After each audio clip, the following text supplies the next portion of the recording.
Greetings, fellow heroes and villains in the making. Tiki here. And BlueDragonFive. And we're here to discuss Ben Lipston and Company's superhero-based series. Made possible by the fans of a really good idea. So join us as we chronicle the adventures and goings-ons of Superhero Academy. I just did Superhero Academy. Wow, awesome, awesome. Yay me, I apologize. Of Super Academy. Yeah. You're never gonna let me live that down. I am never, Tiki. I'm going to haunt your nightmares with that. I swear to God, I'm gonna haunt your nightmares with that. I will find a way. I know you will. So, folks, speaking of Super, BlueDragonFive is now Freddy Krueger. Great. That's what it's come down to. Because I messed up the intro, like always. Okay, I'm sorry. Go ahead. That's right, folks. So we're here to talk about a wonderful series by Ben Lipston and Company, Super Academy. Basically, a series with the concept of a college for superheroes. There was a pilot, kind of a pilot first episode, to test the waters. We made, I want to say last year, and it all kind of run together. You know, like it's been in the works for a while, and there was two Kickstarter campaigns aside from the one that created the pilot to get this funded. First one got really close. Second one, it was magical being there. I was there for all the steps of both campaigns. I gotta tell you, it was a wonderful collaborative thing to be a part of and just watch it unfold and see these people that are really passionate about making something about heroes, their own original ideas. And, you know, a lot of people will say, oh, it's a lot like Sky High, but no, it's not that much like Sky. It's like, okay, if you want to say it's like, oh, it's superheroes in a school. Yeah, that's true, but tonally it's a lot different, and I think it's a lot more mature. From what we've learned in the making of, by the way, we gotta commend these guys, and it's really kind of getting people involved in the process of making you care about it, because you really do. All the little bonus features will meet the character segments they put out, just kind of raise awareness for the show. They've said, you know, they kind of going for like a Buffy the Vampire thing. Basically, it's like the superhero thing's just the thing in the background. You're really caring about the characters going through their emotions and their connections and their relationships while they happen to be superheroes, which is hilarious. It makes the mundanity within the comedy and also the cool superhero action all the more better. Exactly. Like there's an overarching sort of villain plot going on, and it's interesting, but really at the end of the day, the true dynamic of the show comes down to Power Kid and Dark Cop, and then how they interact with everyone else. So, speaking of which, to bridge us into the first episode, let me just go over the premise with the pilot, because again, it really boils down to this great premise that's been established. It really makes you care about the show and get you into it. It's basically in the pilot we learn, like any good pilot, you know, get you established with the universe and what you want to grab onto for the series. We see, you know, Power Kid is the son of Deathside, who is, you know, he's a big time villain. He's got a reputation with a name like Deathside. How can you not? I know, right? And you know, he Power Kid. Technically, he started off as a bad guy. Something we were hoping to see maybe explore that. You know, he was a part of a trio. His father, Deathside himself. And his sister, Chaotrix, who I think is a wonderful character, which we'll get into.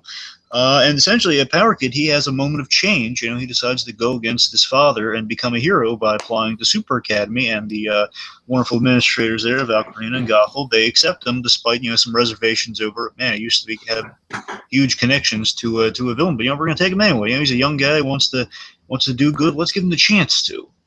And in doing so, again, Power Kid, likable enough guy, super strength, some invulnerability, I can assume, with that we see in this episode. He eventually befriends a Dark Cop, who's kind of a social outcast, kind of a Batman in the making, one might say, kind of a Batman in the making.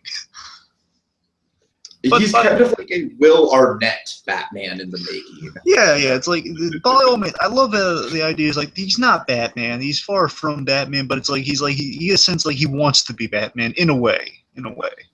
Okay, let me ask you a question, because you're obviously probably more familiar with the overall lore than I am. But do real superheroes like Marvel and DC, do they exist in this world? Well, you know, they've been a little ambiguous, but I do not think they exist in this universe. Okay, because yeah, I was thinking like if they did, then I think you could do some really funny stuff with Dark Cop, like, no, I'm not Batman. Yeah, Come on, it's obvious. No. Batman is a completely different thing. Yeah, I and have he is a different thing. You know, I'm not saying he's just like, oh, he's Batman. I'm just saying you could easily draw the similarities. Certainly. Yeah, I'm going to go on the safe assumption that no, it's outside of the DC and the Marvel universe, but there might be homages within the thing to the characters, obviously. You know, because again, I like how Dark is his own character. He has his own really interesting quirks. So he is farthest thing from Batman. Of course, everyone's looking at the costume because they've gone on record of saying essentially the costume is the Batman suit minus the symbol and the gauntlets. I mean, yeah, that's true. The costume visually is very inspired, but you're right. He has his own quirky personality. He certainly doesn't have much of the kind of like dual identity thing going on like Bruce Wayne did. Yeah, and I think that's working. I think they're working that to their advantage. I mean, when they're creating the show, they got to realize, well, we have a character like we want to have a Batman-like character, but not make him Batman. Obviously, he might instantly have the comparison. The audience will see this guy and they're going to think, oh, it's a Batman character, but they're going to get to know him and they're going to realize, no, this guy is the furthest thing from Batman. He's really different. I kind of like that. Yeah, and even when you look at like his moral ethic structure and everything like that, I mean, he is far removed from Batman. Certainly, but again, they're playing with the ideas of the superheroes we have known so well from the movies and the TV shows and the comics, and they're kind of turning it on its ear and saying, there's a way you didn't look at it before, and we're just going to add to it with kind of the wonderful universe stuff we know at this point. We're going to just tweak it a little bit and kind of play around with it. I think it's really clever. So anyway, so after that pilot, essentially, Dark Cop, Power Kid, they befriend each other and they kind of set their place against, they're against Death's side. Chaotrix is kind of in the mix. She's a lot like, kind of since it's come out, she's a lot like Nebula from Guardians of the Galaxy in a way. I can see that. Yeah, for sure. It kind of sunk in after a while. I forget that. Well, I'm sure this might have been probably in production before Guardians of the Galaxy goes out in the public eye about what they're going for. But I don't know. I mean, I don't think it's fair to compare anything. Yeah, I think these guys are doing their own thing, and they're doing it well. That's the thing. So I don't want to sound like I'm just comparing Dark at the Batman. I'm just saying there was going to be people looking at it, and instantly that's their go-to view on it. I mean, yeah, he is his own guy. I think the whole gag is that at first glance, he's meant to be seen as like, oh, it's Batman. But then as you get to know him more and more, and the layers kind of get peeled through, you're like, okay, this guy has some issues. Yeah, exactly. I like that. And we're going to get some non-Batman issues. Certainly. So then the 3 months go by since the pilots. Since the pilots happened, 3 months have gone by. Assumingly, those will meet the character segments. We're probably feeding into like some of the characters they've met. Like Starburst and Glyph and characters we're going to get into. Might I just say, my opinion has not changed. Starburst is still my favorite character. Really? Oh. Yes. Wow. I love Starburst. Yeah, I forgot all about you. Well, I mean, I love Starburst too. I'm talking about the candy though. Okay, but so 3 months go by, and we've met some other characters. By now, Power Kid's been acclimated to the school, and his buddies at Dark. They're making their own cliques and stuff. They're getting to know people, and they've learned a little something by now, and they're on missions and stuff. Okay, so 3 months go by, and now we're at the first episode. And also, just to address, there are a few casting.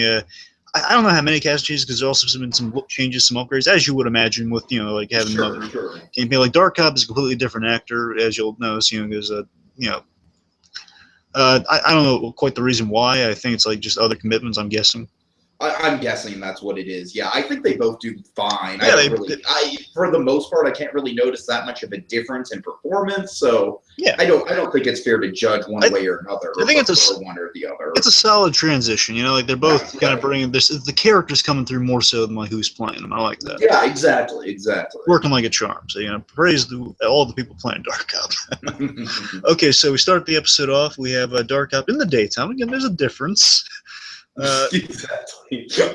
Again, so seriously, right off the bat, though, Dark Cop, like in classic awesome superhero fashion, he's listening. He's patrolling, and that's awesome. Whenever a hero does like a patrol, they're listening out for crimes and stuff. So Dark Cop, he's on a stakeout of some sort, and then daylight, kind of cool cape flowing shot. He hears of Ward Industrial, a robbery at Ward Industrial, which is kind of our mix of. It's actually this is interesting. See, there are references to comics stuff. Basically, this is a cross between Wayne Enterprises and Cord Enterprises from the DC Comics. And Cord is Blue Beetle, and Cord meets Wayne Ward. Got it. I'm guessing. I'm saying they both serve the same functions in the comics. I'm assuming. Okay, so So it's been a robbery at Ward Industrial. Dark Cup gets a beat on it, and the robbery's been committed by the Punster and Dapper Dan, and they're stealing nanites. Oh God, I didn't even know the other one was named Dapper Dan. You didn't That's listen awesome. to them constantly say.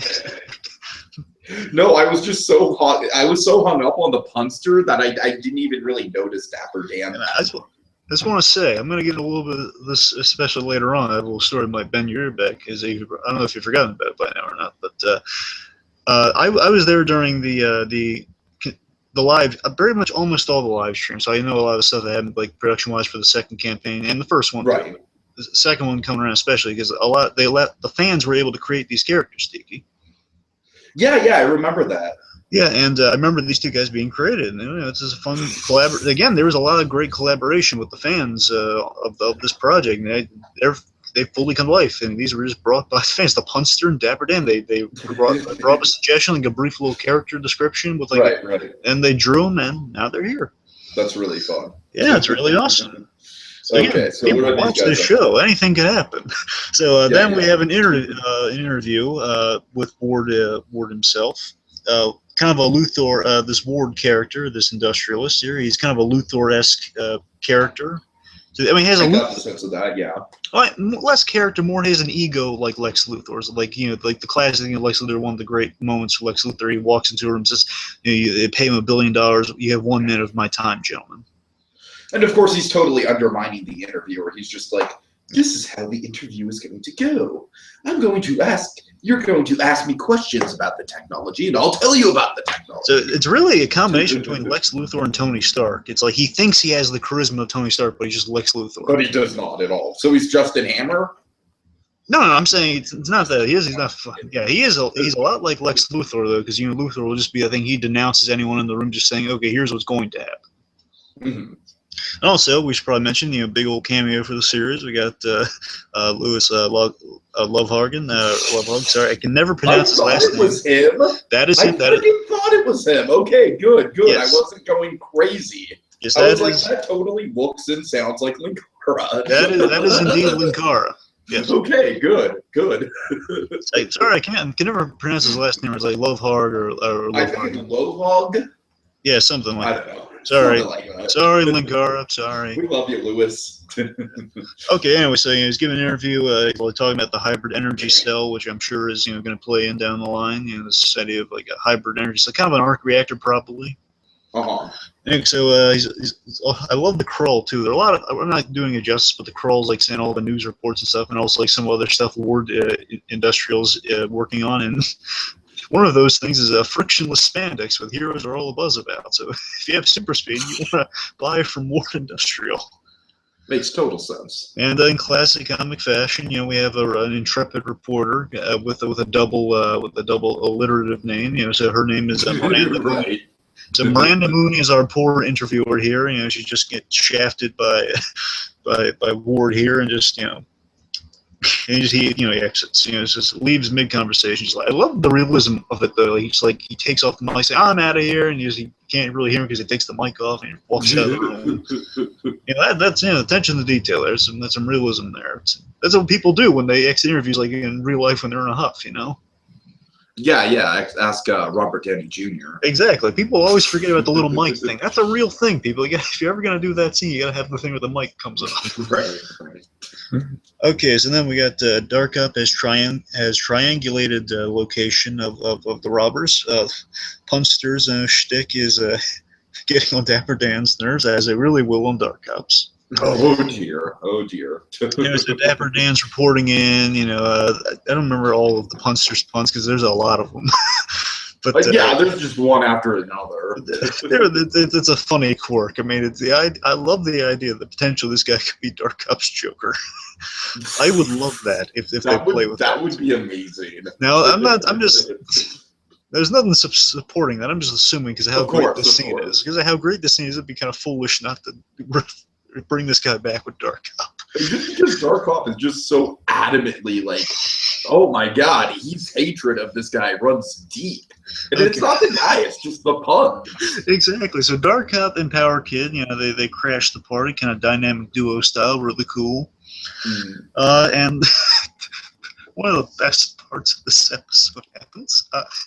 So the punster has been armed apparently with the death trap settings of this place. So he pushes a button, says, "Oh, you'll be tangled, and this will be tangled in our web." Pushes it, and the net drops down. Kind of 60s Batman style, and I like it. And then Power Kid is just so amused. This cracks me up. This is why I love the show. This is why I'm just so happy, as I always am, that this show is getting made, because we have moments like this. I get it. It's a net. And just Dark Cop, with all the sincerity, he just says, don't encourage him. And he says, like, the actor playing Dark Cop credit, he gets like an Adam West seriousness applied to him. Just like when he says with all the sincerity and like all like the kind of classic cheesy in a good way kind of 40s serial stuff, like, don't you encourage him, like Captain America saying this. Like, oh, I'll get you, Red Skull. Like, like the old timey Captain America. It's like, don't you encourage him. It's awesome. They're a perfect pair. Just Power Kid's gonna take a moment, like, oh yeah, he made a joke. That's hilarious. No, not now. Don't laugh now. Come on, we're supposed to be fighting these people here. Plus Dark Cop really hates puns. It's like, don't encourage him. I hate puns. So I mean, this episode is all about Dark Cop's alliteration. Yeah. So Power Kid loves the puns. Dark Cop, don't encourage him. So we get puns galore, as I wrote down in my notes. He's firing puns off left and right. One of my favorite ones is this is kind of our Dark Knight moment of the episode, where basically, Punster is punning it up as Dark Cop is pummeling him, saying, and they activate shock gloves. I had no idea Dark Cop had shock gloves, but I'm not surprised. It's awesome. It's one of the many kind of like upgrades from the pilot, I think, in terms of like technology. So using his shock gloves, he shocks him. Oh, that's basically, I'm sure you're shocked or something along this lines. And he just says, stop it! He's just punching him, and he's just really peeved at Dark Cop. And then he's like, oh, we're both delivering punchlines. Oh yeah, and I love this. This just shows you this show definitely has potential. So Dark Cop obviously has a learning curve here, and while this is going on, so Dapper Dan's getting away, and so he tells Power Kid, they're a team, and they're kind of still working some stuff out, but they got a report here, and so Dark Cop's saying, pursue him. He says, go after the suspect. What I do with this guy? And Dark Cop smartly should just forget about this guy. He's down. Just punch him, move on with it. But no, he's just got to keep delivering the point that puns are not funny. For Webster. Yeah. Anyway, so basically Power Kid's on his own here. And again, Power Kid's kind of a greenhorn here. So Dark Cop, they've announced, way back in the pilot, that, Power Kid's a freshman, Dark Cop, he's a seasoned student. that makes sense. That's literally how they met. Remember, he says, well, he's a freshman meet and greet. Yeah, sure. Dark Cop went to the freshman greeting. He was forced to help usher in the freshmen. Oh, dear. And I love his dynamic with the Dean, by the way. Yeah, it's great. Okay, so Power Kid pursues Dapper Dan, as probably Dark Cop should be backing him up, but he's in the middle of things. Learning curve again. So hilariously, Dapper Dan goes into an elevator, just like calmly going up into a high intensity scene, just do. It's like the Spider-Man 2 moment. Not exactly, but I'm sorry. Every time I see like an elevator in the middle of an action scene, I'm like, Spider-Man 2. I'm kind of thinking of that moment from the Johnny English remake, but I know you don't get that reference. Wait, Johnny English had a remake? Yeah, it was better than the original, actually. Johnny English? Yeah, the remake actually has some good qualities to it. But didn't Johnny English actually? That's so recent. Yeah. Okay. That's so recent. Why would you remake that? I'm sorry. As a really, Johnny English is much better than he was. We're remaking the movies from the 2000s now. That's what's happening. Well, weird. Okay. Anyway. Okay. Let's see. All right. So after the elevator guy, he gets out, and then Power Kid is caught up to him by now. I guess he took the stairs. Let's see. So. Right. So they fight. Cool little moment here where Dapper Dan pulls out a sword from his umbrella, kind of like the olden days soldiers who were in the Afghan war. They have like swords concealed within the canes, they carry. Okay. I'm saying it's a cool little sword trick, Sure. Just hiding the concealing. Basically, kind of Batman the animated series style, perhaps. I don't know if they were inspired by it or not. You'll see eventually. This Penguin just as That's what I'm saying. Yeah. Penguin has like a sword in his umbrella. He like removes the umbrella part and he duels with Batman. I'm not surprised. Batman was armed with a screwdriver and he still won. Again, not surprised. Okay, so anyway, then they're battling, and then he scratches them, and he realizes, oh wait, super strength, yeah. Just again, Power Kid, he's still getting used to it. He's earnest, though. We like him. I think Power Kid is like the most earnest character in the show, which is why he works as a character. He's both the most earnest, and he's also got this kind of like dark backstory to him. So he really works as kind of like the character that we're following. Yeah, I like Power Kid. All right, so it's like the whole super strength. All right, yeah. And then they're battling, and then Dapper Dan pulls out an energy gun. Really cool. I like the physics of this. It works on Power Kid, but knocks him back a little. But it's not going to kill him, obviously. You just bend him around. So it knocks Dapper Dan out, but knocks him into a box. Good use of crates in this, by the way. And you never see the packing material inside. No, you don't. I really love that idea. You gotta applaud them for that. Yeah, so that's a good touch right there. You have little subtle touches in this. I love that. And again, I think you can really see the budget at play here. This is a damn good series. Yeah, this was a great looking set for this opening act. I was really sucked into it. This was a great way to open this series. You start in the middle of the action. The idea they're going out on missions and stuff. That's exactly. Awesome. It's a nice cold open. You've got really good lighting cues. You've got good camera angles. You've got really good props and everything. It's just overall, it's a really, really well done production.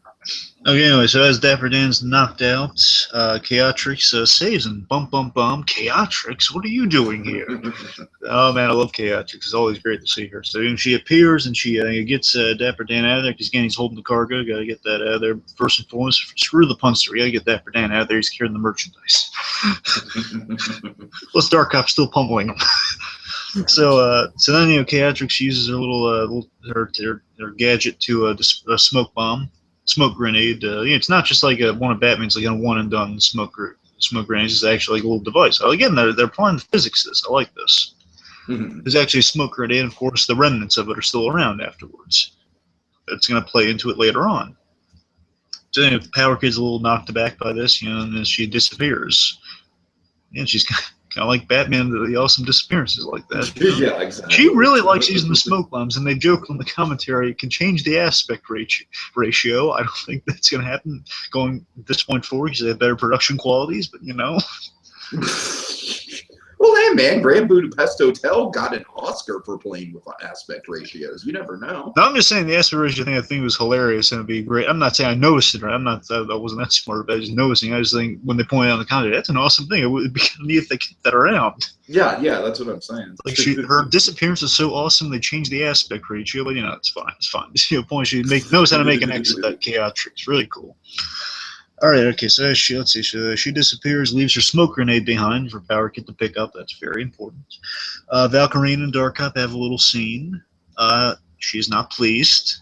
No. It's kind of like the reverse of a Batman Gordon scene. It's like, just what if Gordon had dominion over Batman? So when they meet, it's just like, Batman, I don't know about this Batman. It's like after the famous interrogation scene from Dark Knight, Gordon just has to sit Batman down and be like, all right, look, Batman. That was maybe a little much. Yes. You cracked the glass the interrogation. We need that glass. That's two-way mirror glass. Anyway, so Valkyrina and Dark out there in a little chat here. Basically, just mentioning, well, was that really showing the security footage of Dark Cop pummeling the puns unnecessarily? And basically, Dark Cop's rationale is, well, puns are the lowest form of humor. I love how sincere he is about that. It's just like, puns really get under my skin. She's pointing out the bigger issue at hand, aside from the hatred of puns. That look, Dark Cop, you requested this, for both you and Power Kid. You wanted this. This I'm hoping they go into a little more detail about. I'm still a little sketchy on. Nothing against. I just want explanation to, how the missions work exactly. Like, Are they just like encouraged? You know, you get a partner, you go out there and you see stop crime. We hear good reports, like in the paper and stuff, and you know. I mean, I would think that, like, just going on my imagination, I would think that it would be like there'd be like an internship or something.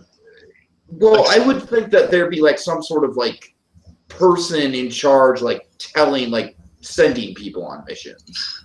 Yeah, well, because remember, it was like, so Dark Up, he was like listening on this. We don't know if he was tracking. Remember, the nats were just stolen, so I guess he's put on like security detail. Tracking it. I assume it wasn't just like he heard it on the radio and he was like, okay, there's the case. I think, like we said, it was like kind of a, you know, it was a cold open that sort of set us in the middle of the action. Yeah, like, I guess I kind of assumed it was like just Dark Up is just he's like staking out the place, or at least the area. He's staking out the area and he hears about it. That's what I thought it was. Maybe that you're assigned that could be true, but like I said, I just think it's more.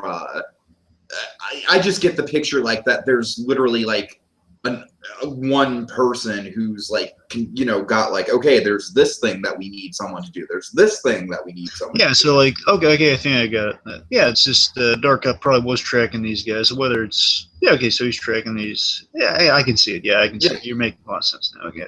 Yeah, he could be tracking these guys, but I'm assuming maybe the way it breaks down is like the heroes are assigned to beats. You know, if you request an assignment, like that beat or basically run through your investigations through them, and they're going to okay it or not. Maybe something. Sure. Again, hopefully a little more explanation. I'm fascinated by it. I'd like to know more because it sounds like it's a cool idea of like, you know, that's like a field work type thing for them. I mean, honestly, for me, I kind of like not being in the know about this. Yeah, I mean, it's fine. I'd like to know a little bit about this. Just like a general, like just like a little throwaway bit of like, oh, you heard. I mean, I hear you. I just don't think the show needs to get boggled down in that sort of stuff. I don't think that they really need to. I don't think that should be really the focus of the show, because as we already said, the focus of the show is the characters more than anything else. Yeah, I got you. Yeah, you're right. We don't need a lot of explanation. But let me say like a throwaway bit of like, oh, here's on duty this week, like something like that. You know, like that's all I'm asking for, like a little throwaway thing. Just get a general idea, like some breadcrumbs. That's all. Okay. But it's fine with that. I'm nitpicking with that because I think his overall is a great first step. So we're gonna get through it. So let's see. So Valkyrie and Dark out the talking, Pun's lowest form of humor. You requested this, you and Power Kid, and you leave him. You leave him to go against. Go against Dapper Dan by himself. It's not being a good partner there. And Dark Up raises a legitimate counter argument here. He says, "Well, look, Power Kid doesn't need me to fight every battle with him. It's like he doesn't need me to swoop in and help him out every time. So he has. I mean, he has. First of all, he has powers. I mean, second of all, it's one guy. I assess the risk here. I took down one, he takes down the other. It's how it should work. It's a fair again. So Dark Up being all the analytical points here, like, well, I'm doing my fair share here. I'm not in the wrong. Through Dark Up's logic, he doesn't need me for everything. It's kind of an interesting bit of growth for Dark Up here when you think about it. Just the arc here is that. I'm not saying they're getting to the brother level quite yet, but in a way, it's like the whole thing of like the big brother looking after the little brother. I don't need to be around to watch him every step of the way. Let him live his own life. I got my own stuff to do. That sort of thing. Yeah, that's pretty much the dynamic for sure. You know what I mean? Okay, so you want to take us through the hilarious? Can you take us through the hilarious Valkyrina bit, or you want me? Oh, the horribly structured sentence. Yeah, like what leads up to it. Okay, well, yeah, essentially, it's just... Remember she says it so nicely. Power Kid, or I'm sorry, Dark Cop. I'm sorry, I'm trying to get to my notes. I don't want to be mean to you, but you make me have to be mean to you because you do bad. And then just the tension in the room after this line is priceless. It's just... That was a horrible, just Dark Up, the utmost sincerity. He's not trying to be mean to her like this stinger. No, he's just making an observation. Yes. That was a horribly structured sentence. And you don't correct the dean like that when she's trying to make a point. But she kind of deserved that to a degree. She was being really passive aggressive. A horribly structured sentence. I'm saying she was being really passive aggressive. Because you do bad. Hilariously delivered, but passive aggressive. And then I love the cut just from. There's some great editing in this first episode. There is. Absolutely wonderful editing. So that was a horribly structured sentence. The moment of pause and tension, then just cut to remedial teamwork seminar. I love how it's called seminar. Does not feel like a seminar at all, but it's called a seminar. Mm-hmm. Feels like detention. It feels like the Breakfast Club or something. Okay, so then we see one of your favorite characters. Yes, I love Starburst. I really do. So we see Starburst, and I believe a favorite of the. I want to say this guy was created by the fans, but I'm pretty sure we saw him in the pilot, so I can't verify that. Okay. We have Colorblind Kyle. Colorblind Kyle. Now this, and of course, there's some gags in this that are just so subtle. Don't fly a plane, as we learned in Little Miss Sunshine. I don't know why. I'm just going back to that. Well, remember that. That's going to come in handy because there's a really great subtle joke in this about that. Right. Point is, so Colorblind Kyle, I think he might be the fan favorite of this season. I'm major. I'm not saying he's my favorite, but I'm just saying I think fans are going to love this guy. Okay. So basically Starburst, Colorblind Kyle, and Dark Hop, they're there. They're getting yelled at. I guess they need some teamwork, some 101 on teamwork. Mm-hmm. They're there, and then meanwhile, before we get back to what's going on with those guys, we got Power Kid. Power Kid's examining the smoke grenade device, Chaotrix used, and he's having some flashbacks to the pilot, and he's reflecting on Chaotrix. Right. And where she stand, where the two of them stand, like the whole after he defeated Deathside, which, by the way, real quick, just to address that thing with Deathside, the way he was defeated, it was a little wonky. His Power Kid just kind of punched him in the stomach, and he kind of went down. Yeah, it was. Now, look, to be fair, I'm just working under the assumption. The reason I bring this up is because it might have something to do with the Deathside physically going forward.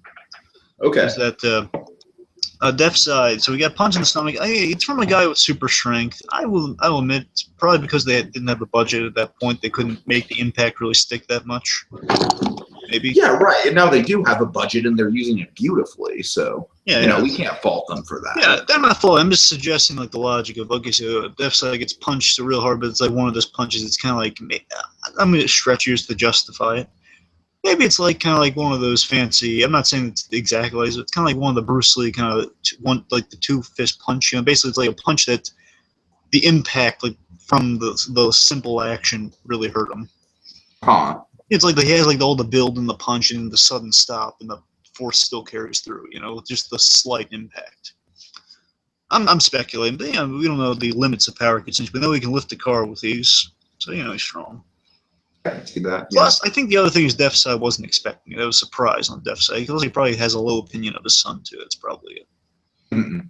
So he wasn't expecting it. Caught off guard. Okay. I just want to go in there because I'm going to address that later on why we probably need to factor that in. Okay, so Chaotrix, the big moment from that is after Deathside's taken down by Power Kid, Chaotrix says, we'll be back, or basically saying, this isn't over. Disappears. He's reflecting on Chaotrix is on his mind. So we see, speaking of which is what I was building to, so Chaotrix is using the nanites to upgrade her father. She's upgrading Deathside, presumably so that doesn't happen again, Stomach Punch, because Deathside has a thing on his chest. Not an Iron Man thing per se, but it's it's in the same vein. It's basically, it's like a Metallo / Iron Man thing if he has cybernetic upgrades for the nanites. And he also has a Bane mask, a little bit. Well, yeah, that was... that's been there from the beginning. I know it has. I gotta tell you, there's one thing with Deathside. It's kind of a sticking point with me, but I don't know if they changed actors on him or not because the mask makes it a little hard to tell. Time's passed, he's grown, his hair's a little different, so I can't really tell because the mask obscures it. And they tried their best to kind of age him up because remember he's the same age. He's younger than the actor playing Power Kid, so it kind of makes it difficult. Oh really? Oh wow. I think this is probably a year ago when they. I imagine that does make it difficult. I want to say Power Kid's the actor playing Ted. It's Fedmite or something. I can't remember his last name. Sorry, Ted. Basically, the actor playing Power Kid. Love you, Ted. Yeah, we do love you, Ted. You're awesome, man. So basically, Power Kid's 23, and the actor playing Deathside is 21. It's a little younger. Anyway, so they try. I think this kind of has to depend on. Obviously they do a good job with the costume and everything, and I assume that's probably why the Bane mask was put there to cover up his face a little. Yeah, but I'll tell you what I really wish they'd do. I'm not saying that, if they are listening or something. I don't. I'm not saying it's the worst thing in the world just to keep him the way he is. But I'm saying something I really noticed that really worked for the character was in the live stuff. What they do to kind of promote things is one of the actors who works is also like a producer. And he works in many capacities on the series as a whole. Mm-hmm. Fortunately, again, the names are kind of escaping because there's a lot of people involved in this. There's a lot of people I still got to get down. And hopefully, I'll be able to have better recollection of these names going forward. But one of the characters that provides the voice, one of the people behind the scenes that provides the voice for Deathside, he's a really great. I believe he's one of the writers along with producers too. I could be wrong, but there have been live streams where it's like in character Deathside. Yeah, right. I saw some of those. And Starburst would play board games together. Basically, he's in character as Deathside. And I thought his performance is very compelling. I would love to know more about that guy. I think he looks the part too. I mean, he has a beard, and I'm just saying, like, either take the mask off, show that guy's face, or put the mask over him. I think personally, seeing him in that role, I think he'd be perfect for Deathside, and I think it's a unique enough look. I mean, the beard would definitely give him some age over Power Kid, but still, I don't know. I can see their issue. I can see how that'd be a challenge. Yeah, and I'm guessing this guy has a lot of physical stuff where basically you can get the more of the fight scenes and everything, perhaps. Right. I think for all I know, the other guy doesn't want to just do all the fighting stuff. Maybe he's just has other stuff to do. I don't know. But personally, I mean, I'd love to see that guy kind of take on the role, but nothing against this guy. I'm just saying, I love the way that guy does the voice and get the characterization of Deathside, and especially off the cuff. He's really great off the cuff too. He's a brilliant guy, really, with that role. Mm-hmm. Anyway, so more. I want to hear Deathside speak a little more because he only got a little bit in this episode. I love that guy plays. I want to see more of that. Okay. We want to hear more of his lovely voice. That was your Bane impression. Yes, that was my Bane impression. You have made Kevin Smith cry. I'm sorry, Kevin Smith. Okay. Anyway, so oh, by the way, I've been meaning to tell you. I might as well right now. So I know a friend who I went to high school with who works for like an entertainment TV station. And guess who he hung out with a couple weekends ago? Let me guess. Like a whole weekend. Kevin Smith. No, but he's associated with Kevin Smith. Well, that was a letdown. Jason Mewes. Oh, it's even better. Right? I mean, it's not quite as good as Kevin Smith, but it's like, God damn, he hung out with Jason Mewes the whole weekend? I know a guy who hung out with Jason Mewes for a weekend. I'm so fucking special. I'm just kidding. So the point is, so Deathside's coming back as this device on his chest.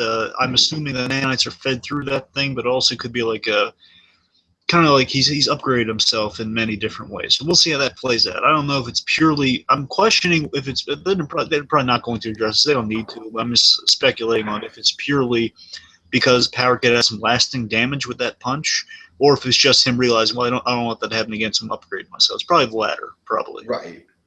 So using the nanites, he's improved himself in various ways. We're going to see how that unfolds, but those nanites have been the key to upgrade, and that's the reason they were stolen. So, they're making all these robberies and stuff really plot relevant. So good stuff there. Indeed. I was wondering if Deathside was so hurt by that punch, he was in stasis for 3 months until. But I'm assuming maybe not. Maybe just in that thing getting the upgrade. Yeah, that's what I was like. He was kind of like Deathside 3.0. Anyways, so something really cool, by the way, during the sequence, like Mooney, the reporter, is on TV, and as he's being upgraded, there's this great thing. It says, Ward has given us such wonderful things, and as that's happening, as that's being said, you see Deathside being upgraded, the most dangerous guy in the room, being created, because Ward gives us such wonderful things. I love that interplay, so that dichotomy there, really great. He gave us a history of the Power Rangers. He took the time to go through every single fucking season of the Power Rangers. Gotta give that man some credit. All right, I'm kidding. Okay, so So basically, the minute Death decides that, there's all business, no gratitude whatsoever for Chaotrix. Which again, for all we know, it could have been in that thing for 3 months, or pointedly, he still went through a lot to upgrade him. Could be a little thankful, say thank you, Chaotrix. Nothing. No, yeah, this is a big sticky point with Chaotrix's character. So that side is a lot like Thanos, how he interacts with Nebula. Just kind of. At least he stands up. At least it doesn't take him like 3 movies to actually stand up. Well, actually, it was just one movie. No, does he ever stand up in Guardians of the Galaxy? No, he doesn't stand up in Guardians, but he stands up at the end of Avengers. Oh, does he? Oh, I apologize. I mean, he grabs the gauntlet, So yeah. My point is, he spends a lot of time on that chair. Well, it's a cool chair. Cool chair. A floating chair. It must be really comfy. Oh, I bet it is. Okay. Anyway, so it seems to be kind of like a Nebula relationship, which was always really interesting in Guardians of the Galaxy, where Thanos would just kind of like say, Gamora is my favorite daughter, even though she's betrayed. I know, right? Still likes Gamora. And that, by the way, it looks like the cartoon's going to explore that too, of how Nebula is always vying for Thanos' approval. When's the cartoon come out? This month. The latter of this month, the 20. Towards the last weeks of the series, it'll be right. Okay. I mean, obviously, we don't have enough time to do a recap show about it. God knows, but I'd love to actually watch that. We'll see what we can do. We'll see what we can do, if anything, about that. We'll see. That's true. Let's just say we might have an opening. I'll tell you about it later. Okay, so. Well, it's not that cryptic. It's something you're going to be happy about. Okay, whatever. Okay. So let's see. So we got Commander Cobalt. Cobalt, yeah. Or Cobalt. I don't know if the silent T. Okay. I don't know if there's a silent T or not. I think it's Cobalt. It's called Cobalt. I don't know. So Commander Cobalt. He is rocking these names, aren't we? Well, at least I got the series name right. Yeah. Don't throw those names at me, mister. So Commander Cobalt here, he's the drill instructor, and he's kind of for the heroes, essentially. That's what he is. He's not so much an "Oh Captain, my Captain" teacher. He's more the Arlie Ermy variety.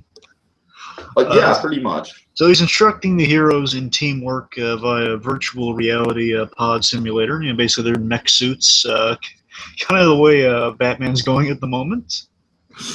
Which I don't mean to say that facetiously. I'm just saying that's what Batman's doing at the moment.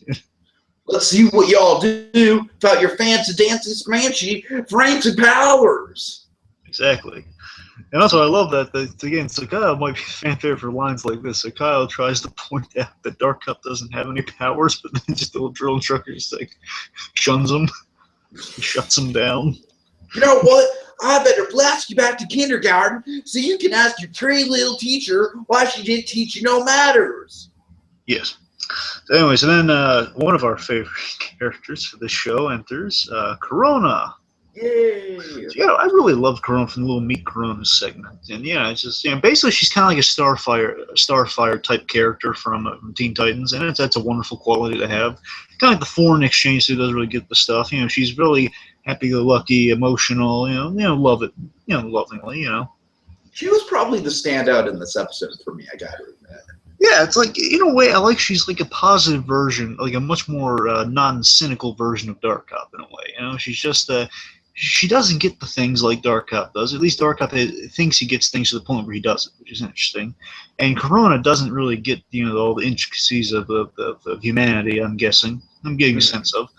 But she's just she's involved and she's invested in what she's doing. She's all happy-go-lucky. She's in this little remedial thing where she doesn't have to be. She views it as like, this is a great joy. We're celebrating teamwork and everything. This is awesome. And Dark Cop saying, wait, you're here? It's like essentially it's detention for college, essentially. You do realize this is meant as a punishment, right? Really? Huh? Weird. Yeah. So she's a regular, It's again, Crow's just. I love how the drill sergeant just has she's you know, it commands the most respect out of all the students because she's there all the time. Like, Corona, why don't you get in there and show these maggots how it's done? Yeah, seriously, I just from the little meat segment and onward, I'm really loving Corona. She's a good character. She's changed Did you visually. talk about her look?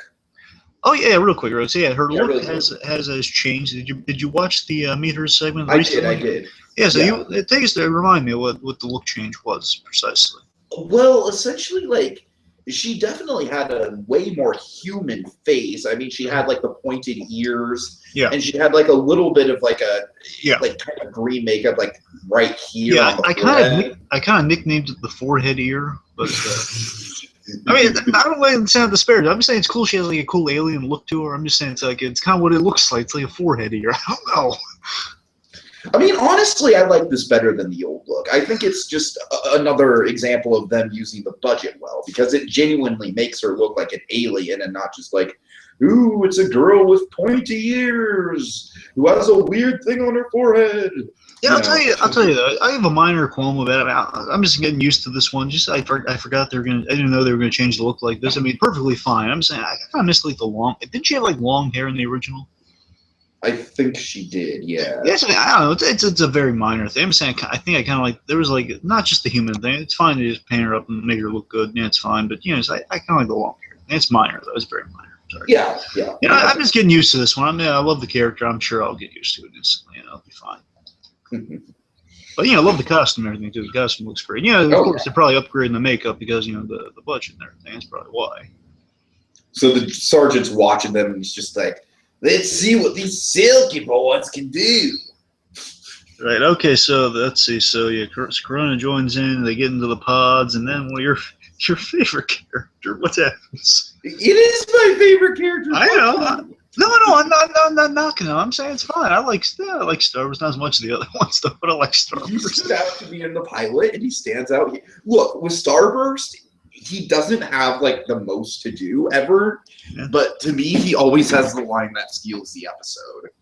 That's why I love him. Look, I think Starburst is fun. I have nothing against Starburst. I loved him in the character live streams. I adored him in those. He was hilarious. That's what I'm saying. I think he's great in just being kind of that little happy-go-lucky, irksome guy in the room to people. You know, just like you guys just. Like, I've known so many people like this in real college that it's ridiculous. So that's why I can like really relate to it. And I'm kind of hoping he has an arc. This. I mean, here he has a quality that I'm hoping just. I think he will. I think everyone will when we get down to brass tacks. I just think this episode's just setting things up, of course. That's what it's meant to do. That could be a flaw with Star Wars if they don't really kind of strengthen him up, though, because he seems just kind of like the not the jock, but you know, I mean, the bully-ish. He's pretty much the jock. I wouldn't call him the bully. Yeah, that's what I mean. He's not bully. I'm just saying he's kind of like, I don't know what the word for it is, but I don't know. He's the popular kid. That's it, exactly. You know, he's popular. Popular in his own mind more so than real life, which I think is kind of what makes him a compelling character. It's like the best thing.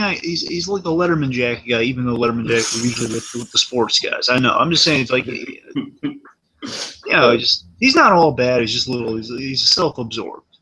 Oh, absolutely. Yeah, he's incredibly self-absorbed, but he's so self-absorbed that he couldn't harm a fly. Yeah, you know, I'm just saying I want to see like more nice blindly self-absorbed moments from Starburst, less than him just kind of bagging on Dark Cop, you know?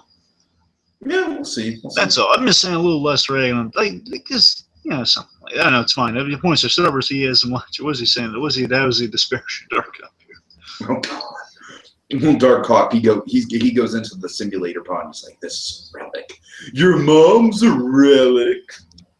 And then Corona says, hey, that's not very nice. That's what she said. This moment's hilarious, though. So I'm saying the build on this is fun. Just then essentially they're just saying, like, Dark Cop saying, well, yeah, that's what she said. Yeah, it's correct. Yeah, technically, you are correct. Look, I love Dark Cop is just so hung up on language throughout the episode. Those two are great. They're a great comedy duo, Dark Cop and Corona. They work so well together. And anyway, so let's see. So I don't want to sound like I'm against Starburst. He's fine. All right. I'm saying he's not compared to the other. I'll take Corona over Starburst any day of the week. I mean, they're all good characters, yeah, and I love Corona too. I don't know. For me, like I said, Starburst always has like the takeaway lines in the episode, and I'll get to the line when we get to it. Sure. Okay, so now we have with the subtle, hilarious gag that you kind of brought up. There's hinted at is that colorblind Kyle is in his pod, and basically while the simulation started, push the green button, and Kyle's as we learned with Little Miss Sunshine, you can't fly if you're colorblind, and you can't pilot a mech suit either. Let's see that kid try that. Oh God, right? So again, I love the subtle comedy coming from colorblind Kyle. He's hilarious. He's looking around for the green button. He's like, what button? Yeah, it's really great. Meanwhile, we got another great character. Oh man, this character's good too. We got Glyph. Glyph and Power Kid, they have a little chat. Mm-hmm. So, I was a little worried about how I'd like Glyph, but she's grown on me a lot. Magic's always kind of a stickler with me, characters, Really, you're not a Doctor Strange guy? No, I'm saying usually. I'm just saying there are some exceptions, but they have to sell me on it. The magic element's always kind of a make or break. That's why I can never get into Harry Potter. Ah, boo, boo. Oh, I'm sorry. Boo. Okay, enough of the boos. No, I'm just kidding. I'm not really. I grew up on it and I lived through it, but I'm not a huge fan. Basically, you gotta really sell me on like the rules and the magic and stuff. I do think that the rules in Harry Potter are very good for the most part. Basically, not to turn this into a Harry Potter thing, but I think the flaw with Harry Potter is that sometimes she'll invent like these crazy, almost Deus Ex Machina spells, and then they never use them again. Yeah, it's like with magic, it's just you gotta balance. You gotta have like some guidelines, just like basically have like a logic to it of like, okay, well, if you had the magic and the magic working like this, you would do that, something like that. I mean, I think for the most part, the series does it really well. But again, let's not turn this into a Harry Potter. Exactly. Basically, if you like justify it enough, it works. So you don't want the magic to be too broad, which I think they have a great thing. Magic, like the superhero angles, like it's in the background. It's like it's there, and it's more about the characters, which is great. So Glyph and Power Kid, they have a little chat here, and I love this dynamic that's been established in the, I believe, like the little meet segments. Yeah. But also, here is that the idea that Power Kid and Glyph, they're real friendly. Power Kid has made a friend with Glyph, kind of a good study partner and everything, which I thought was really nice. Mm-hmm. Yeah, you assume, well, if there's a magic class, Glyph's going to be the one to kind of study with. He knows the ins and outs of that. That's her shtick. Yeah, and then right as Power Kid walks in, looks like, oh, watch out for the smash. And Power Kid, we love him to pieces, but the guy's just not as observant as he should be. He sits on the some ghost-containing relic, and ghost escapes. And I gotta tell you, I love the sincerity in the moment of his Power Kid saying, "I am so sorry." And here's where I fell in love with Glyph. Really, I mean, before I was like, okay, Glyph's instinct. I can see myself liking Glyph, and here I just fell in love with Glyph. Like just Glyph being the most understanding, wonderful character in the show. I mean, in a way, yeah, she gets a little passive aggressive once he leaves. Mm-hmm. No, seeing it's just Glyph being like, oh, look, don't worry about it, it's fine. Yeah. Again, just Glyph, the idea that Power Kid really befriended Glyph, and they watch TV together. They watch a documentary. I really love that idea, because I also have friends where it's just like, oh, hey, it's my Dexter friend. Let's watch season 6 of Dexter. Yeah. Yeah, like the idea that, they watch the Doctor Who equivalent to this universe, Dr. Phantasm, which, whether it's intentional or not, Phantasm, Batman Mask of the Phantasm reference, maybe. Right. Maybe. Phantasm's a cool term. Or it could be Batman. I'd like to think it was Batman, but that's just me. Anyway, so, after the little ghost gag, basically we see, she's working on teleportation as potentially like her thesis or something like that, her big project. She conjures him up a snack, which I think it's like chips, which is kind of like his signature. I think. Well, something like that. The thing is, he likes chips because they established that in the pie, which I think is a great running gag if they're going that route of like, his Power Kid quirkily eats chips. He's like really just the way he bites it. I don't know why. Just in the middle of a dramatic encounter, he'll just be like, Yeah, but seriously, that was like a moment from like he was like breaking the pace, laughing and things. It was like it was such a funny way he eats the chips in those scenes. I don't know. It's just Is it funnier than how Peter Griffin eats chips hiding from the Nazis? no, it's not. But you know, I mean, it's like quirky way he eats. I think that might be a subtle reference, like Bear Kid eating chips. You know, it's the snack of choice, and she conjures him a bowl of chips or something of the like. And, you know, again, Well, just like a bowl of chips. all right. I'm sorry. But seriously though, again, just I'm loving Glyph. Glyph is so pleasant. Just this, you know, I mean, this is like a Nick Ford thing. She provides, you know. Then the Nick Ford thing, for those, it's been a while, so I think I should establish. The Nick Ford thing, just basically being hospitable. If we're going to be referencing Nick Ford, yes, I think we should establish Just it. real quick, just, you know, the Nick Ford thing is basically to reference the basement hotel. Basically, when you have a guest, you should be amenable. If it's in any setting, business or otherwise, you know, be nice. Like, offer like a drink or snack food or something. Offer pleasantry. It's all about pleasantries, Dylan. It's all about the pleasantries, Dylan. You know, seriously, it is all about pleasantry. Yeah, basically the idea, Cliff, you know, she's friends with her, and she conjures him up a snack. That is so nice. You know, they're getting ready to watch TV. That's awesome. So Power could ask her a very profound question. Now I love how they're seeing this, and I'm sure this is going to pay off in a great way, hopefully. Oh, I'm sure it will, yeah. So Power Kid lays out the question. Glyph, let me ask you something. I love how she's saying, well, you know, Dr. Phantasm going into the 12th season. I know, like, basically she thinks it's about Dr. Phantasm. And he's saying, well, the question's about change. Then she brings up the Phantasm thing, and then he brings up, no, about, you know, change from, like, can a bad guy become a good guy? You know, can a villain change? And then I like the touch that Glyph, yeah, exactly, just by talking, they were trying to reach him. You know, which is, again, profound question. That's the real way. We got to see that more in things nowadays. Just the heroes talking to the villains, and maybe it's the Kermit the Frog method. Exactly, the Doc Hopper confrontation. That's what you got to have. Well, I don't think you're a bad man, Doc. I just think you're misguided. That's sort of Hopefully they don't start rapping in your face. Yep. Hopefully that does not. Oh god. But seriously, it's like I want to see more superhero comics going forward. You know, like the moment actually I was reading a Batman comic today, Scott Snyder Batman comic, where basically Batman changed tactics. So instead of beating the thugs up, he just kind of came down there and just said, "Well, look, no, I just want to talk to you for a minute." Mm-hmm. Yeah, give me more of that. Right. Sure. I could get into the whole political thing about something Wonder Woman related, but I'm not going to. Not about the character, but about the some school's reaction to Wonder Woman. But I'm not going to get into it. Let's not. Point is, Power could ask about change. I love how realistically, you know, Glyph's a little taken aback by it. Well, anyone in particular? No, I'm just, you know, spitballing here.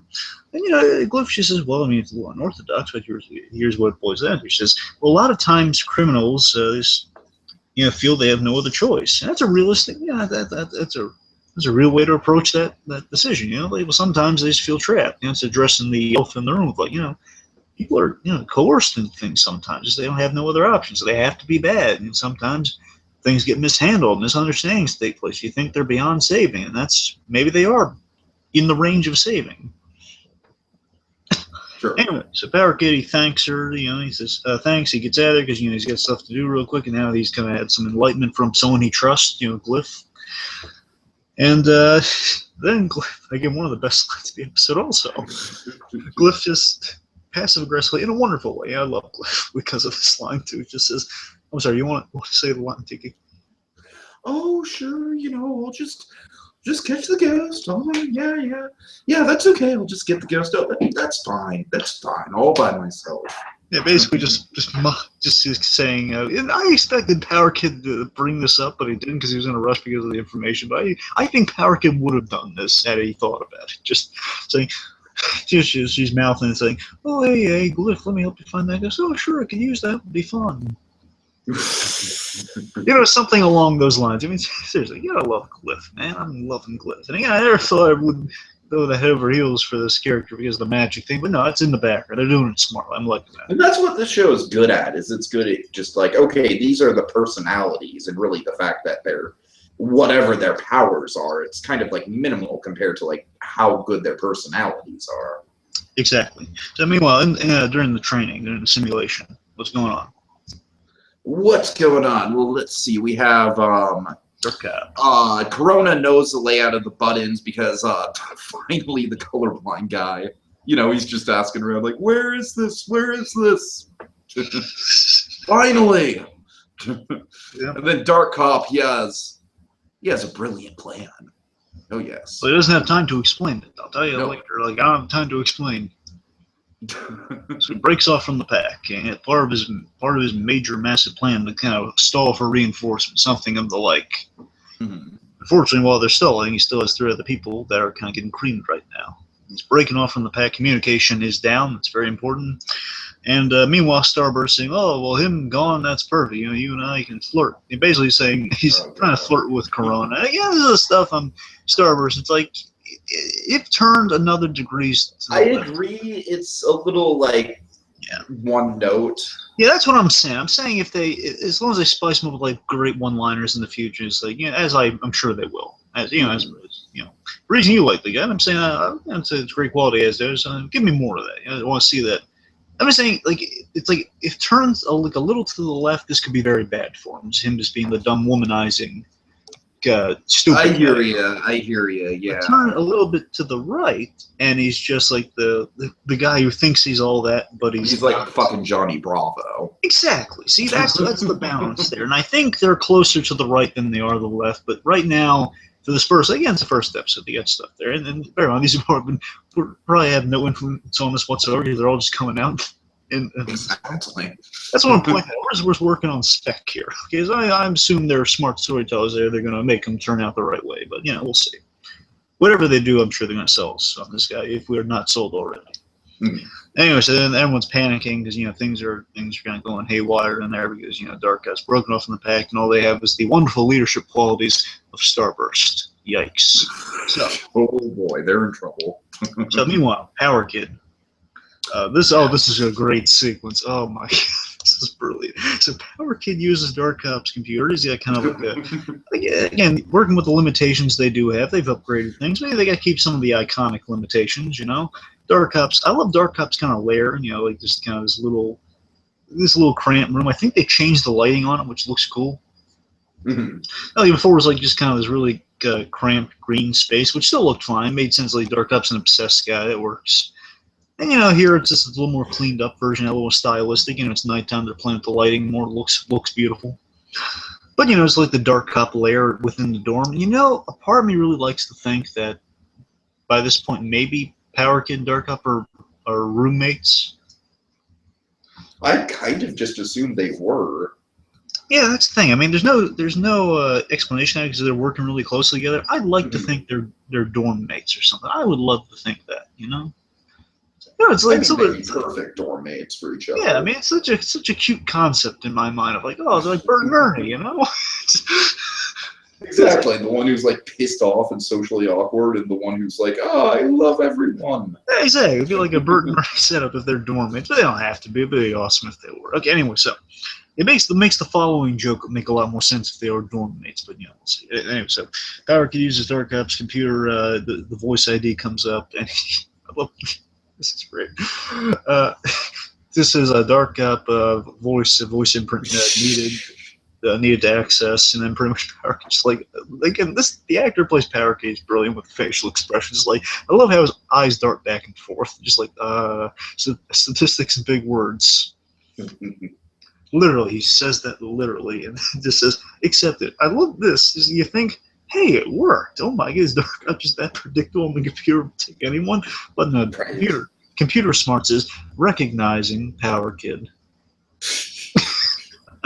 So slowly, I love the look on Power Kid's face of, yeah, I did something. And then it's just hearing, recognize Power Kid. Like, oh, well, that's a little disappointing. It's like Power Kid was all happy-go-lucky for a moment. Anyway. So let's see. So Dark Cop, this conceit is such a Batman conceit. Hello, Power Kid.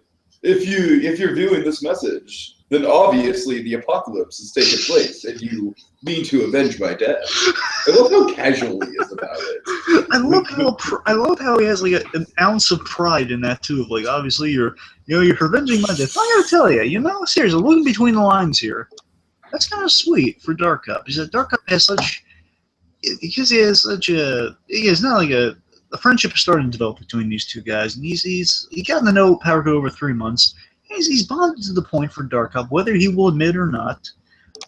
He views him as a friend, and basically kind of the only guy he's got around. So basically, if anything happens to him, he's kind of his in his mind, I'm sure, sidekick.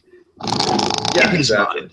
But he's a sidekick partner. He's like the Dick Grayson to his Batman in terms of if something happens to Batman, Dick Grayson's going to take over. Sure. It's the idea of like, well, I don't really have anyone else. You're my only friend in the world, so if anything happens to me, I mean, and this is really nice to me. So basically, after he's, obviously you're avenging my death, which is kind of sweet. Like, I would hope you would avenge my death, is what he's communicating there. But in addition to that, he's saying, in return, in addition to my resources and my computer, I leave you my vast fortune. So apparently, Dark Cop's loaded. I did not know that. I gotta wonder what he quantifies as a vast fortune. I wonder if it's like because he has like something like in a digital bank, like a PayPal account or something like that. Could be like far less than we're actually picturing. He says it's like a digital lockbox, so I mean I don't know what that really communicates. But he could have like a lot of money. I don't know. I'm assuming his parents are alive, but I don't know. We don't really know that with a lot of these characters. That's fine. That's perfectly fine. Well, yeah, I mean, it's not like we need like, Corona's parents and Starburst's parents. Yeah. Starburst's parents were sent in a spaceship as a baby, and used to Starburst's parents actually would be kind of entertaining. They just annoyed the crap out of him, so they shot him to Earth in a rocket. No. Okay, let's see. This basically leaves a vast fortune, equipment, and everything, and I love that the code. And this is clever on his part. That the vast fortune is in binary code if he wants to access it, like 1010. 10101001100111. Very funny. So Paragid's trying to look up some information on Chaotrix, and this. I'm going to get into this a little bit. So he's asking like Dark Cop, he has files in everyone. He's kind of a paranoid guy, rightfully so in many respects. But in many respects, a little nutty. A little bit of both. He has a large file on Chaotrix. Now, two things. One, if you see the justification is apparently he devotes 48% of his time to compiling a file on Chaotrix. Now, look, there's some reasons for this. Now, one, there was a little meat. Remember the little meat segment with Chaotrix? Yeah. And the idea is, she outsmarted Dark Cops, and he moved her up on the priority list. Because I realize Chaotrix is a bigger threat than I gave credit to. She has connections to Power Kid, which could be potentially dangerous. He's assessing her as a threat, and a connection to Deathside, who's kind of the big hit honcho. So. She would obviously be someone Darkseid would be focused on, and my alternative theory, I don't know how alone I am on this, because I brought this up during those live events, so I just want to bring it up. I'm not saying they need to do this, but I've shipped them a little bit. I see it as maybe like a Talia al Ghul Batman thing. Just like I don't know though. I'm kind of getting into Dark Cop and Corona. I'm looking into that too, but I'm looking more so friends for those two. Again, bear in mind, shipping is always take with a grain of salt. It's fun. It's of course. I'm not legitimately saying I will leave the show if these two don't get the. I'm not saying that. No. Some people are you Team Nema or Team Dilemma? Well, let's see what it would be for this. I'm trying to think of what the shipping name for this would be. You take for life? I want to. Chaotrix Cop? No, it's stupid. Dark Chaotrix. Maybe that's it. I think that's about. I don't know. I don't know. Go for it. Point is, I've said that it might be like kind of a Talia / Catwoman meets a Batman type dynamic of like. I think with Corona it's easier. You just do Dark Corona. Well, yeah, sounds cooler, but I don't know. Still, I love the idea from the beginning that Dark Cop. It made sense to me in the beginning because Dark Cop stood up to her father, and he challenged him, and he got beaten up by him, but he took it, and the idea that Chaotrix is most likely gonna be in conflict with her father, and I remember during the improv bits with the characters, I bring up two to Deathside himself. Like, what do you think? Isn't it a little convenient that Dark Cop is not around for this, and neither is Chaotrix? Does that raise any red flags? Ooh. So basically, I threw out a few like those, or like a few things. Like I brought up the idea of like one of those two, like jokingly, like what if those two got together, and they didn't rule it out. They didn't really address it either. So like, it's up in the air. I think it'd be kind of fun if those two got together, because she, as you saw in a little short, she outsmarted him. I'm sure Dark Cop is fixated on her, definitely because of that. And maybe she, as Dark Cop, maybe proves himself a little more as kind of like more of a someone she can match wits with, as it looks like seems to be going from the other side. Maybe there's a bit of a relationship going on there, maybe in the future. Onto something. I'm just saying, it's like a Catwoman thing. If Batman can't quite catch Catwoman, but also like a Talia al Ghul thing. Of my father is the big bad guy, and he would hate. And maybe a different thing on that would be like if Deathside really hated Dark Cop, which in the live stuff he really hates Dark Cop when I brought up the questions. So again, I'm thinking it'd be a hilarious thing if based on that, bear in mind based on that, if Deathside just think about how hilarious this could be. Power Kid's buddy, who again, Deathside not too crazy about Power Kid. My ex-son's my failure son in my eyes is best friend, who was far in my eyes less superior to any of my family members, is dating my dating my daughter. Right. And I really don't like that guy, and he challenged me, and he's the reason I got beaten by my own son.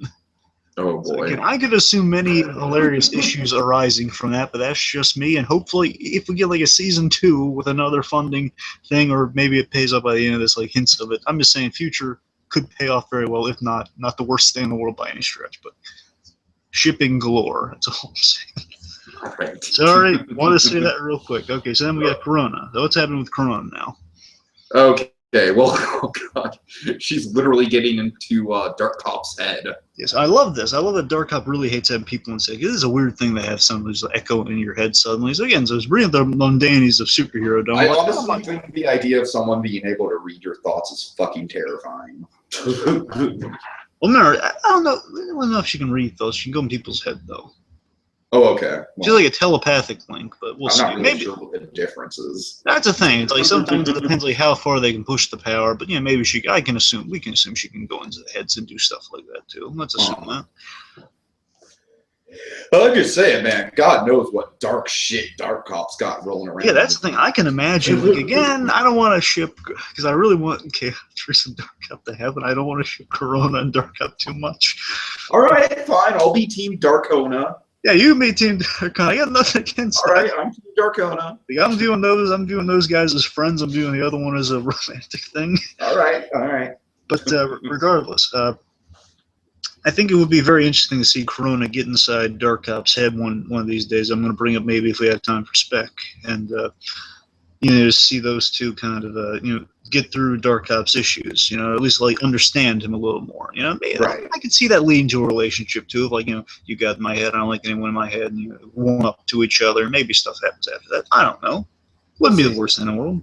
They're very similar. They work as characters. We could see. So she attempts to psych. Darkona. Dark Chaotrix. Darkotrix. But there you go, Darkotrix.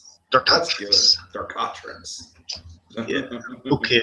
I'm feeling a little better about that now. It feels okay. So anyway, so yeah, Dark Cop really hates people getting inside his head, which as a character that works perfectly. Because again, he doesn't like letting the humanity in that much. He likes being on his own. He's an island of a guy.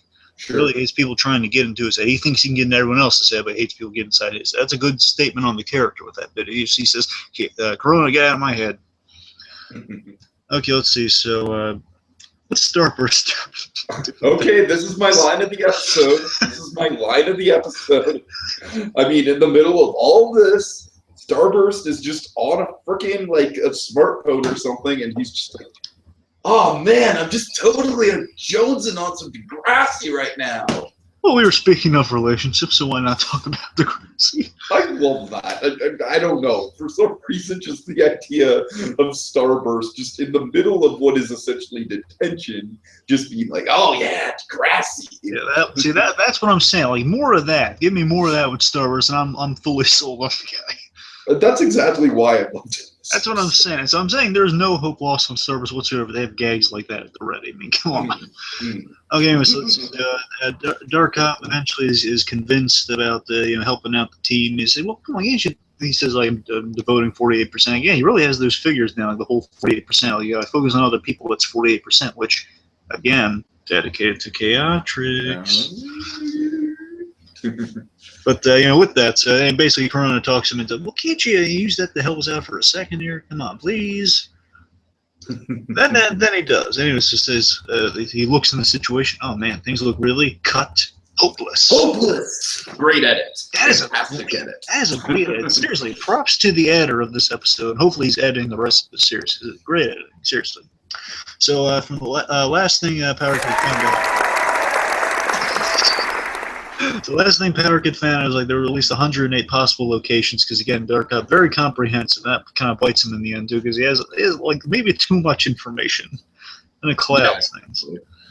However, it does help us in the end, so maybe it's not a bad thing. Anyway, so looking through the computer and basically the computer points out, well, there are 6 clues Dark Cop has really no idea what to do with. So maybe there's a link there, maybe like the personal connection they have. Maybe Power Kid knows something Dark Cop doesn't about chaotrics, and maybe these clues could link to that. So he's looking into it, and then there's a mention of like a meeting with this character known as Fracture, a name dropped Fracture. Now, basically it is established that he's an information broker. And this is some good exposition, by the way. I don't know if they poke fun at this. That Power Kid points out, he was an information broker to our family. That was his name because basically this is an interesting idea with Fracture, that he has he does business with a lot of people. He is a broker, so he gets the stuff and he handles the transaction. And seems like he kind of deals in corporate espionage. Yes, probably that's really, but he deals with the criminals and whoever's willing to pay the highest buck. Right, yeah. Interesting character right off the bat, and so he's a broker to the family. He has that's the name he uses for them. He has many other names for other clients. Sure. But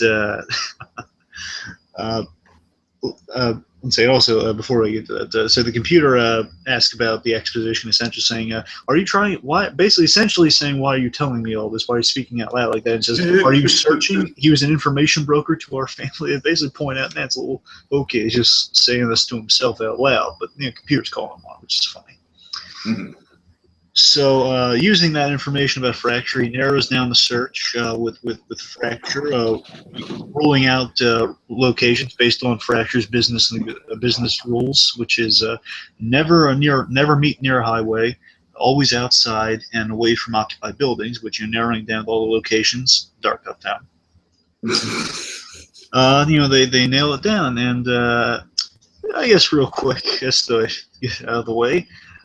Tiki, I don't know if you remember this or not, but I created Fracture in a way. Did you? Oh yeah, I do remember that. I didn't bring him to screen or anything, but I had no, of course not. But no, I remember you telling me your idea for the character. Yeah, it is a lot like your idea. No, I'm saying, I literally had input that. Like, I have credit to a degree on the. Oh wow! Okay. Okay. You see, during a live stream, the second, for anyone who wants to see the moment of birth, I took pictures. Oh, God. No, I didn't really take pictures. I'm saying, no, it's the weirdest feeling. Seriously, Pickles was there with a video camera. I gotta tell you, and this is gonna sound stupid, but I say this with the utmost sincerity. I don't mean to sound presumptuous or stuck up or anything. I feel kind of like a proud parent in a way. It feels weird. No, I hear you, man. That's great. It's really awesome. Here's the thing, though. He came to screen exactly how I pictured him in my mind. It's amazing. I didn't give any descriptions to what he looked like, and it happened. And that's exactly what I love about this series is like their interaction with the fans, and it feels like the fans are truly like a part of it. So seriously, my favorite thing with all those live shows were those character creating ones, because basically you put an idea out there and they draw a sketch of it, and basically at the end they pick the ones they like most, or the fans, and they all they got the most conversation out of creating, and the fans really responded to. and they bring them to. They decide we're going to add these characters to the show again, like Punster, Dapper Dan, and other characters to come. And during the second one, I added some input all over the place. Basically, it's like creative exercise. Come up with a bunch of heroes and villain ideas. It's like the name and a quick premise, and they sketch it up and like just show everyone, oh, this is what it might look like. Mm-hmm. They toy around with it a little bit, and I put out the idea of I was inspired a lot by kind of Clock King. I was thinking of like a villain like Clock King, which again, interestingly enough, he looks very much like, and I love it. It's exactly how I picture him. It's basically kind of I was thinking of a Clock King-esque guy who's just basically someone who he doesn't really have to put up that much of a fight because he's thought of everything in advance. A really intelligent villain.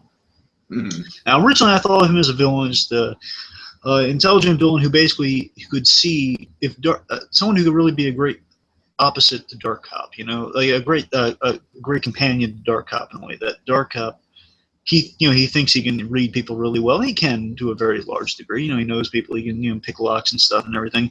And he looks for all the angles and he analyzes people. What if you had a guy who unequivocally could do that? If you have a show about budding heroes and people who are developing, obviously in this development period, developing into a hero and they're learning stuff, you need someone to show you don't know everything. And the point is, you're coming across a guy who knows everything and knows all the weaknesses and basically looks at you, knows everything. Just the guy who knows everything and knows the weaknesses of everyone. So that's it. If you're going to have superheroes, this guy knows all your weaknesses just by looking at you.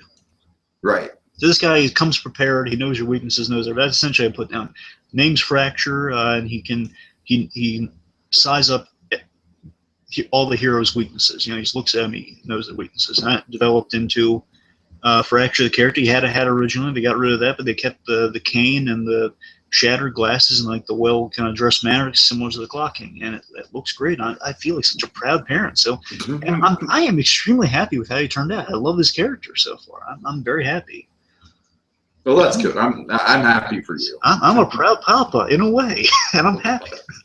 But again, I don't want to sound facetious. I'm saying they did all the work. I'm just saying I'm not happy. I have some. I was a part of this in some. Right. I feel very happy about it. Okay, so again, thank you, Super Academy. This feels awesome. Creating a character in some way. Like, I just suggested it. That's all, and they took it and they turned into something wonderful so far. Indeed. Okay, so again, what the specifies they have a location. So Dark Cop via Corona just kind of broadcast because again they don't have communication with Dark Cop, so she's kind of broadcasting his thoughts. Mm-hmm. Dark Cop comes up with a strategy to win the simulation. You want to take us through some of the hilarity? Let me get to the Starburst a bit.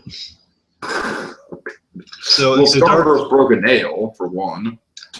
He did break a nail. So as Corona is broadcasting Dark Cop's battle plan, what is Starburst's reaction to her giving him orders?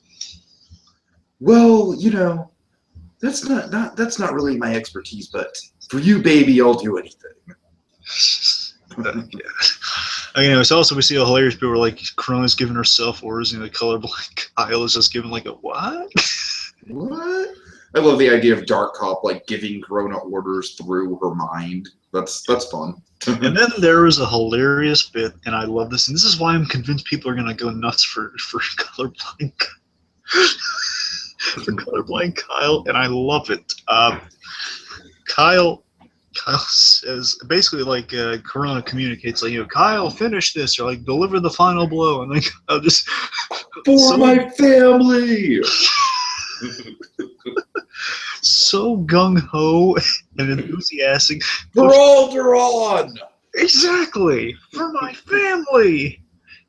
It's like Speed Racer. It's awesome. It's like, I must win this race for my family. But he said, I don't mean to knock the guy. I'm just saying he's doing it wonderfully. It's like he's the most sincere. I'm rooting for this guy the way he says that line. It's like, okay, for his family, and he wins. Yeah. Good on you, Kyle. Good on you. Okay, so Power Kid found Fracture, and that's probably where for Chaotrix is going to be best detective ever. Like, yeah, I'm the best detective, and then the claim unverified from the computer. And Power Kid just gives that defeated look of good about myself, and that computer is giving me a lip. Oh, well. And then my baby boy appears.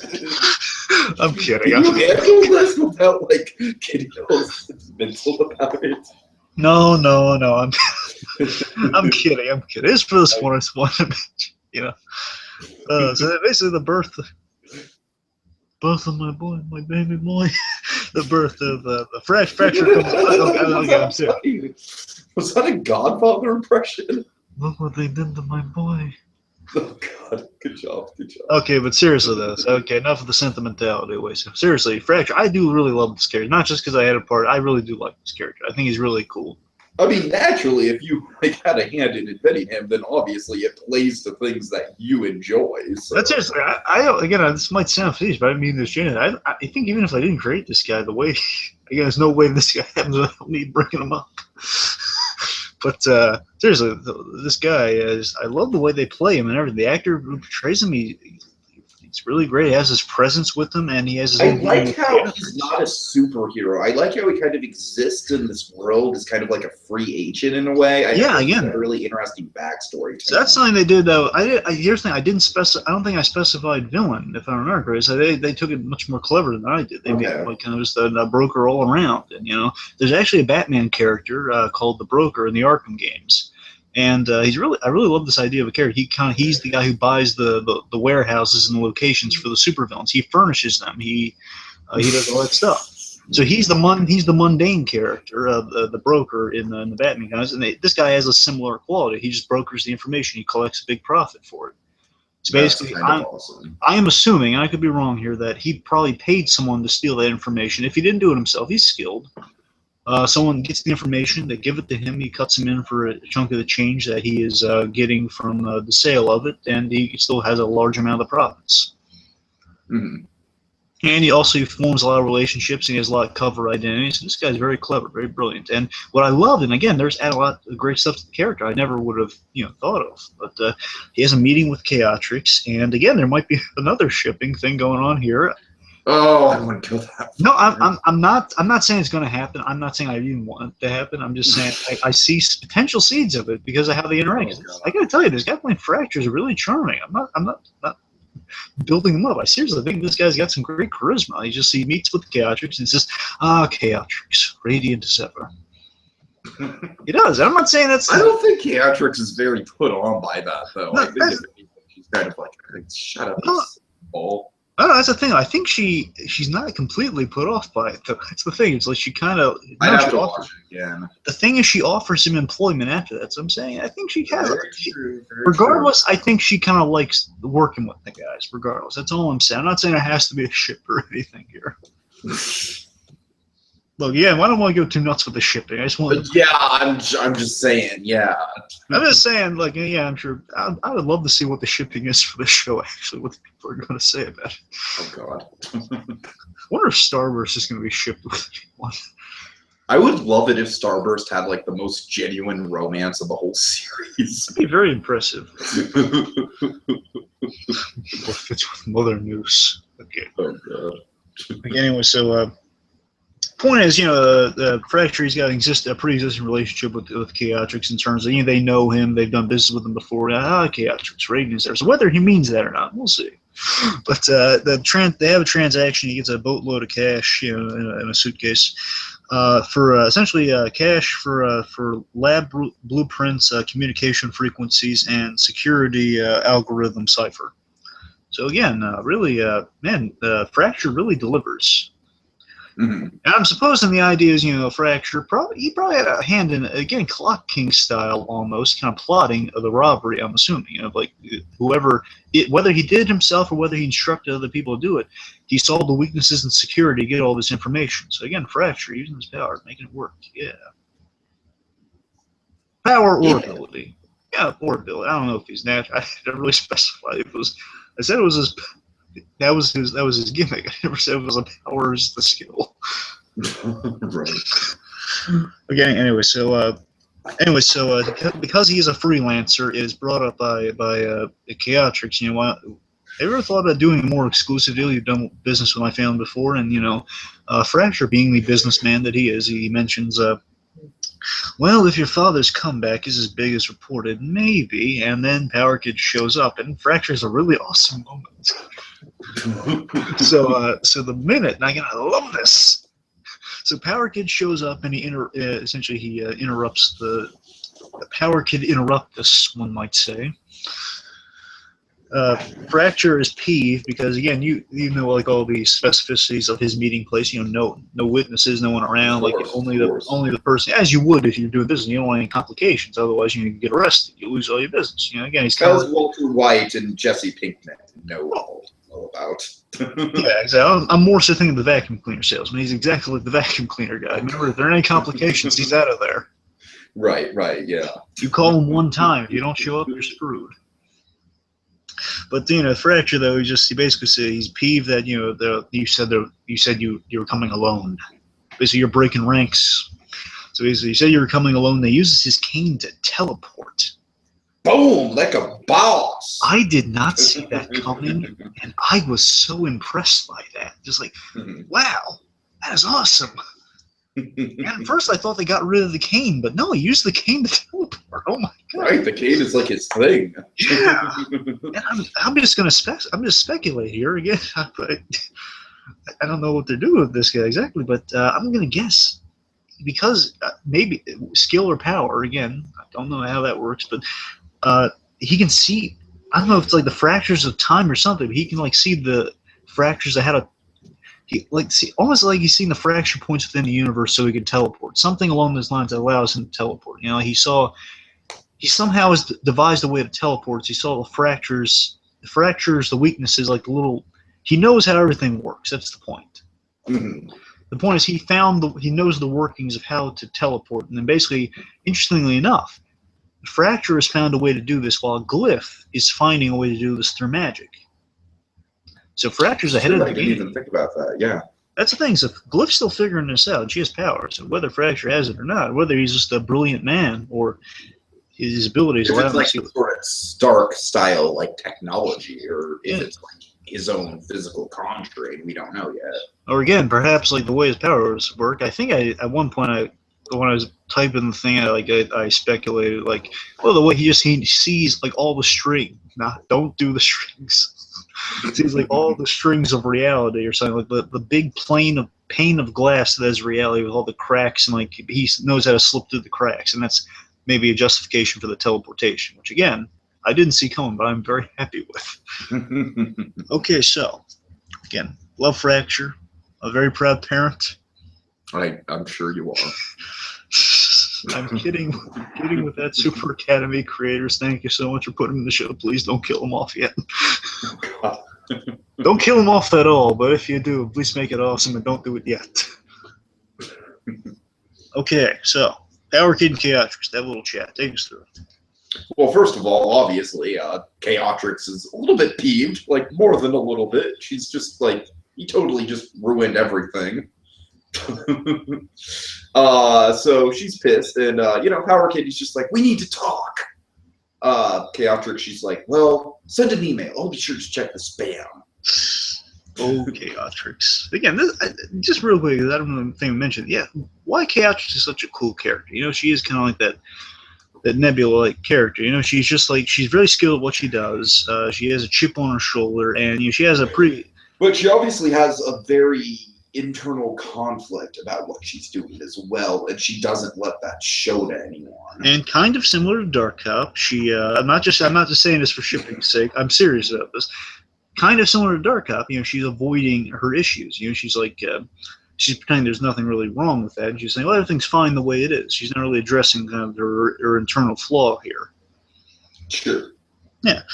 Anyway, let's see. So with that, so again, Perry is trying to reach out to her, saying, "Well, listen, I know you're in a tough spot. You do what I did. I got away from. Well, you and I."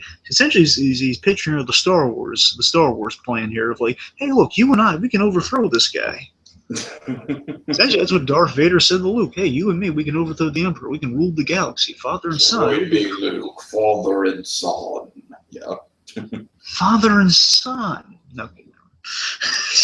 Oh, Robot Chicken. God bless Robot Chicken. Anyway, so So essentially, Power Kid is genuinely kind of following Glyph's advice here. He's reaching out to her. He's trying to talk her out of it. So again, this shows what a great character Power Kid is. He's got kind of a Captain America, Winter Soldier vibe here. He's trying to reach her. He's saying, "Oh, look, I know you're my sister. We grew up together. Look, I know you don't want to be in this situation. You want to get out of this." Of our father too. I'm sorry? I used to be afraid of our father too. Exactly. Yeah. Yeah. And that's the thing. Like, she's afraid of him, but she's afraid to go against him, and she's not acknowledging that fear. Which Power Kid, he's still afraid of him, but he got over it by taking a stand against him. A really tough thing, especially for fathers and sons. Of course. And especially if your father is deaf side. And again, he sees that he still thinks there's some good in Chaotrix, and at that point, Chaotrix, she's just in she's in a lot of denial, so she's pulling up the batons, and she is going to town on Power Kid. Oh boy. She is just she's making him into a piñata. But of course, he has super strength, so it really is kind of just an emotional scene where it's like, Power Kid, he's not, his whole thing is he's not going to fight back. And very similar to Winter Soldier. Exactly. Because I'm with you till the end of the line. Whereas with Chaotrix, she's like, she knows that she's not really going to do any good by doing this. She's just kind of getting out some rage here. So really, there's a lot of emotional subtext behind all of this. Emotional subtext works phenomenally with this. Mm-hmm. By the way, I say Winter Soldier because I love that scene. Yeah, I know. I'm just saying it makes this even better is with that hindsight. Not that they took it. Winter Soldier. Anyway, so let's see. So again, really, really great scene is Power Kid is being turned into a piñata. He has super strength. That doesn't mean super strength. It's not. Bear in mind, folks. Having super strength doesn't make you invulnerable. He has a degree of invulnerability. Mm-hmm. So with that degree, we don't know how much of a degree of invulnerability. We don't know if he has like a Superman level of invulnerability or not. But he's still feeling these blows after a while. So I'm assuming he has like a really like close to a high tolerance for pain meets semi-invulnerability. Like he can't get cut by a blade. We saw that. So he can't. Apparently, he can't get cut by ordinary blades. But he can. But he can get bruised. It's like he can get bruised if hit hard enough a period of time. And I assume Chaotrix, being the skilled fighter she is, knows some pressure points. So maybe that fed into it a little bit too. So Power Kid's gonna feel really sore after being hit like this, and he is knocked out. So basically, I guess he can feel the impact. Yeah. So I'm gonna go out on a limb here and say Power Kid is affected by impact still, because remember he was hit by Dapper Dan's energy gun. So it took the wind out of him. So he can feel the impact of things, but just he's not wounded by it necessarily. He just kind of has almost like a shield around him in a way. Exactly. Like a force field or something. It's kind of like I don't want to say it's just. I'm not saying it's just because some people go for I'm saying he's kind of like it's like Kung Fu Panda. I know you haven't seen that, Tiki, but I saw the original. Oh, you did? Yeah. All right, just haven't seen the sequel. Well, in the sequel, you see him I need to see the sequel, but yeah, I've seen the original. Well, in the first one, as you saw at the ending, it's like the ending. It's Poe can take a beating and he's fine, but in Kung Fu Panda 2, which you haven't seen, let's say when he doesn't get, because he has that ability, just being able to sustain all these hits and punches, because he's a big fat panda, to quote Tai Long. But I'm not saying that about the actor. The actor playing Power Kid, obviously he's not. He's not a dark cop's physique, but he's powerful though. That's the gag. He's powerful. Yeah. What I'm saying is I'm comparing to Kung Fu Panda because unless it's a huge blast, he's a few huge blasts or huge moves he suffers in Kung Fu Panda 2, those take him out of the game, but he can recover from them. It's just he's hurt he can be hurt, but by a lot of impact. I gotcha. Yeah. So no, I don't want to see anything in the comments saying, it's because you're using Kung Fu Panda because he's a big guy. I think you're fine. I just want to make sure because some people take the cheap shots, So I want to bring it up because the people at the live shows for the Super Academy, they've been so nice, so pleasant. Not a bad person among them. All pleasant people. Not a what do you call them, Tiki? Not a troll. Not a troll among them. Right. Not a. Yeah, sick, super get me. I'm such a child that I don't even know how to use your guys' texture name. Yeah, not one of those guys amongst those sweet fans, a really awesome fan base. Not a bad person amongst. I don't think anyone's going to Not take a douchey McGee among the bunch. Yeah, no one's going to take any cheap shots or say, oh, the production values are better here. Like, they're not going to go that route. I don't think. I hope not. Oh, what's going on, douchey? Yeah, but yeah, don't. We got Link Hardens. Let's not breach it. But still with that is like it's like now they're in kind of the thing with the show going forward though is that they're in uncharted waters now. Now they're kind of bridging out because they have like someone putting the Escapist Network, which is where the show premieres first and foremost. The Escapist is a pretty high caliber YouTube channel, so yeah. So you got to remember. So basically now they're kind of to a broader audience than the Super Academy crowds. I mean, now would be the time for those people to come in if there are any like people just negative about everything. So I'm going to hope that they're going to get the warm reception they have gotten so far as they had with the previous pilot on live shows. And I mean, like, I'm saying this as someone who got like a whole bunch of troll comments because of a title of my video. So it's like, if you do get troll comments, that's what the internet's for. Just, I'm sure they're fine if they do. Yeah, and look, I guess again, I'm bringing that up just because it's addressing like the shows in bigger waters now, not just because of how the actor looks. I want to make that perfectly clear. I'm not just bringing it because of that. No, you're absolutely right, though. The show is definitely premiering to an expanded audience, and I think as much as it must thrill the Super Academy, God damn it. Again. Folks, this is going to be a running gag. Because I can't seem to grasp the concept that there's no hero in the title of this show. Don't get it wrong in the opening or closing. Got it, mister?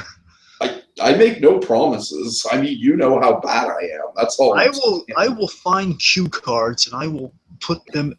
You will go blind with all the cue cards I will send to you. So are you just gonna be like the owls from Hogwarts, or are you just gonna like our cue cards just gonna start like falling out of my chimney and stuff, like filling up the room? No, basically it's going to. You're gonna be the one that you're gonna go crazy with publicizing the show because everywhere you look, you're gonna see Super Academy, with emphasis on Super.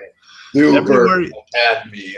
Everywhere you look, you're gonna have phone messages saying Super Academy, Super Academy, Super Academy, Super Academy, Super Academy. Why do I feel like this is the start of a subreddit horror story? You're gonna be going around in a T-shirt that says Super Academy. Watch it now. It's an awesome show. Some of that would be on the back, bear in mind, but Super Academy would be on the front. Okay, so moving forward from that. So again, seriously. Good. Just want to address the show's going bigger waters now. So again, the show's earning a lot of its stuff. Mm-hmm. Okay. Anyway, so again, with the whole thing spun off of just Power Kid's kind of invulnerability stuff. That's what I was mainly focused on. So again, Power Kid still gets knocked out though, so you can feel the impact of things. It would seem. Okay, let's see where we go. As we try talking, unfortunately, Catric's not listening. It knocks him out, and coming back from that.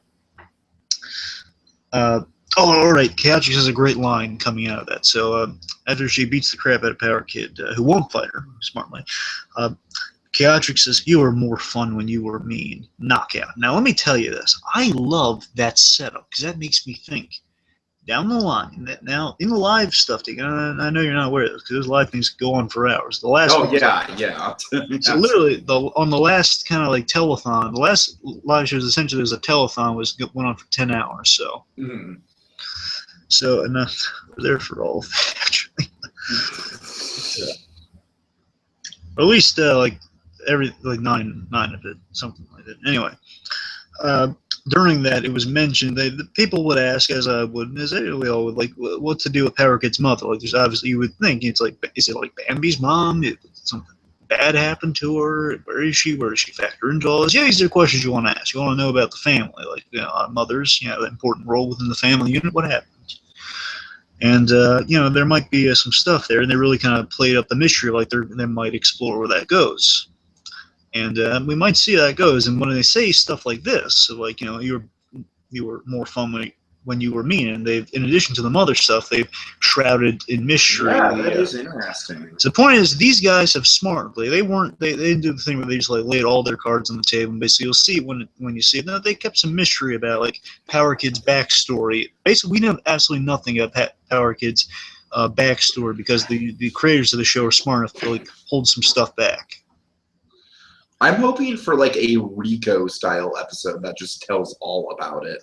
That's what I'm saying. I think, well, now because of the funding went extraordinarily well, they have an additional episode, so they might have time to do something like that. We very have a good chance of a Rico style. You sure it was Rico? Yeah, it was Rico. Am I? Oh wait, which one are you talking? You thought Mike Ermintrout? Talking about? No, like, it was 5-0. It was 5-0. Yeah, see, Mike was 5-0. You see, Better Call Saul writers. That's what you do when you make all the titles so similar. They just blend together. No, 5-0. That's the thing. I didn't know you were talking about Mike. You're talking about Jimmy in the mailroom. Oh, that was also a good episode. Yeah. That's the thing. I didn't know what you were referring to. Because no, I was talking about Mike. Okay, Mike's definitely 5. Okay, anyway, so. But yeah, what I was saying though, so basically, yeah, with them smartly holding some stuff back, I'm sure we're going to get an episode. That's when they say a line like that, the way she delivers, again, wonderfully delivered by the actress playing Beatrice. She's saying, you know, you were more fun when you were mean, and knockouts cut the black. Wonderful, wonderful staging of that whole thing, because it makes me think that's a big moment for Parrot. Parrot's thing in this episode was trying to reach her, to turn her to the side of good, you know, get her away from her evil father. And when she says that, it makes you think. It puts it all in perspective. You know, Power Kid used to be on a team of bad guys. He may have done some stuff he's not proud of. Yeah, something. And he just comes across as such like a likable, humble character. You know what I mean? But there might be some layers to him. Something might have happened. You know, again, another Better Call Saul reference, like what got Saul in that situation where Chuck had to bail him out way back in the past. And there might be a moment akin to that where Power Kid had a moment of change where he decided this is enough. I can't do this. And that moment, I'm thinking we're going to see that moment in flashback, perhaps, of like him being mean along with them, thinking I belong. I'm the apple of my father and my sister's eye. You know, I'm a good part of this team. He's like operating in those and that parameter of like I'm accepted by my family, but look at what I'm doing. I'm hurting people. I am not a nice person. Right. I'm not being who I think I am. It's essentially kind of like Zuko from Avatar, like a guy who's just conflicted. Oh, that's a good reference. Yeah, for sure. So they might be going that route with Power Kid, and when they have a line like that followed by that knockout, which makes me think the knockout has to emphasize that. So it has to be an important line. And I'm thinking they're going to deliver that, if not by flashback, then by a really kind of heart-tugging story by Power Kid. So again, it could be like, well, a far less hilarious version. We could get like glimpses of flashback. That's always possible. Yeah, something like that. Certainly, and we could get like it could either be glimpses of flashback, whole flashback section of an episode, or it could be like a less hilarious version of what was the last Better Call Saul? Was the last Better Call Saul Bingo, or was that? Marco was the last Better Call Saul. Thank you, because I'm referring to the bingo scene. That's what. You know, just saying. You know, it could be a less hilarious version of it. Basically, a serious tale, but you know. B is in bullies. Exactly, but seriously, what if it was like a dark tale like that, like the Soul story turned out to be? Oh God, right. With children, but we're not going to get into that because we're focused on Super Academy. Yes. Say it with me, Tiki. Super Academy. There you go. Okay. So let's see. So what's happening next? After Power Kid comes out of it, what brings him out of it? Dark Cop. Yeah. Mm-hmm. Continue. So he wakes him up and he scans him with his little gloves. I think it's cool. It's like the gloves kind of have like multi-purposes. You know what I mean? Yeah, yeah. Also, I think he had like one of the. I've actually seen Batman with this in the one of the animated movies recently. It's like one of these. It looks like a defibrillator paddle fitted with lights, but it's not just like a scanner. But he can hold. It's a handheld scanner for him. Right. Like, anyway. Okay, yeah. So he gets him out of it. You know, he serves him up. He analyzes him, see what the damage is. You know, he says, "Well, you'll be fine. Surgery would have proved difficult." Uh-huh. You know, how'd you find me? And there's this wonderful moment of how did you find me? And there's Dark Up looks at him, they look at each other and says, all right. He's basically pointing to, yeah, you're Dark Up, you know. It's two references. One is a reference to the pilot where, remember, Dark Up has tracers and everything, and the mask Power Kid wears. Which, again, I love as a visual remembrance of their friendship, that Power Kid wears that mask because of that one hilarious scene he had with Dark Up when they're the costume montage. Oh yeah, right. Seriously, that mask is such a great visual image because it just shows you him trying to be a hero like we know heroes, putting on the mask, but still being him all over at this point. They said they might toy with Power Kid's costume down the line, so we'll see where that goes. Maybe it's kind of going to be like a little bit of an evolution of a costume. That's the thing. Like Daredevil style. That's what they're saying. They're going to hint. They've hinted at like an evolution for the Power Kid outfit, so we'll see. Cool. But with that, because right now it's just like the jacket and the PK t-shirt. Yeah, but still, that mask is just a great image of like what he wants. And the pilot had that great shot of like him taking the mask off, thing. I got to leave Super Academy. Mm-hmm. But I'm just saying, I'm showing you that's also the connecting thing he has to Dark Up, because Dark Up gave him that. Dark Up has a mask similar to that, and there's a tracer in it. It says Dark Up will always know where he is as long as he wears that mask. Mm-hmm. And in addition to that, just Dark Up's very obsessive, so he probably found him that way too. So, Power Kid's still a little sore again. The vulnerability thing we talked about. The computer, Dark Up, seriously, how did you find me? So he says, well, the computer thought I was a zombie upon my return, and that drawing the likely conclusion that you were the cause. You invaded my personal space. And Power Kid gives him a genuine apology. Dark Up, again, so Dark Up's coming around, he's not admitting it, and we see that gloriously in this wonderful final scene of the episode. I admit that my actions as of late have not been very respectful. Wait, are you apologizing? Power Kid, he's just taken aback by this. Yeah, Dark Up's had a moment of clarity. Egad. I admit that I haven't been the most participatory in our overall collaborative effort. I love how very clinical. Technical. Yeah, clinical. He's very clinical. That's Dark Up. It just Are you apologizing? This moment again, they could have played this very traditionally, very cliche, but they played it differently, and I love this. It was just basically essentially admitting he's been a bad partner, and then basically saying basically, are you apologizing? By Webster's definition, no. First of all, he's so proud, but I love he's just saying, I am apologizing, but by definition, no, which is the only thing I care about, so no, I'm not apologizing. First of all, he's very happy about that. Second of all, I love this moment. I love how it's shot too. It's shot so earnestly. It's shot so Nightcrawler style too. By the way, just it's such a stage. So like, it's two guys hanging out and someone's watching it somewhere. It's right. It's a Power Kid, like just basically fist bumping Dark Up. Says, "Hey, give it up." Essentially saying, "Yeah, you're apologizing. Yeah, it's cool." And basically the bump of friendship. Do it with me, BlueDragonFive. Do it with me. Yeah.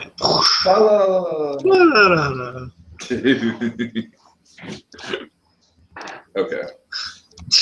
Hey, but seriously, it's the bump of friendship, and it's so earnest, it's so wonderful. It's just like Power Kid's just so happy he got that out of Dark Up. That's the show that Dark Up's come along. It's like Dark Up admits he was wrong in his own way, and bump, but I suggest pizza for recovery. That to me is perfect for the show. It's like Dark Up's just in pizza. It shows you he is not a lost soul. He's underneath it all. There's potential for Dark. And then the best part of the whole episode.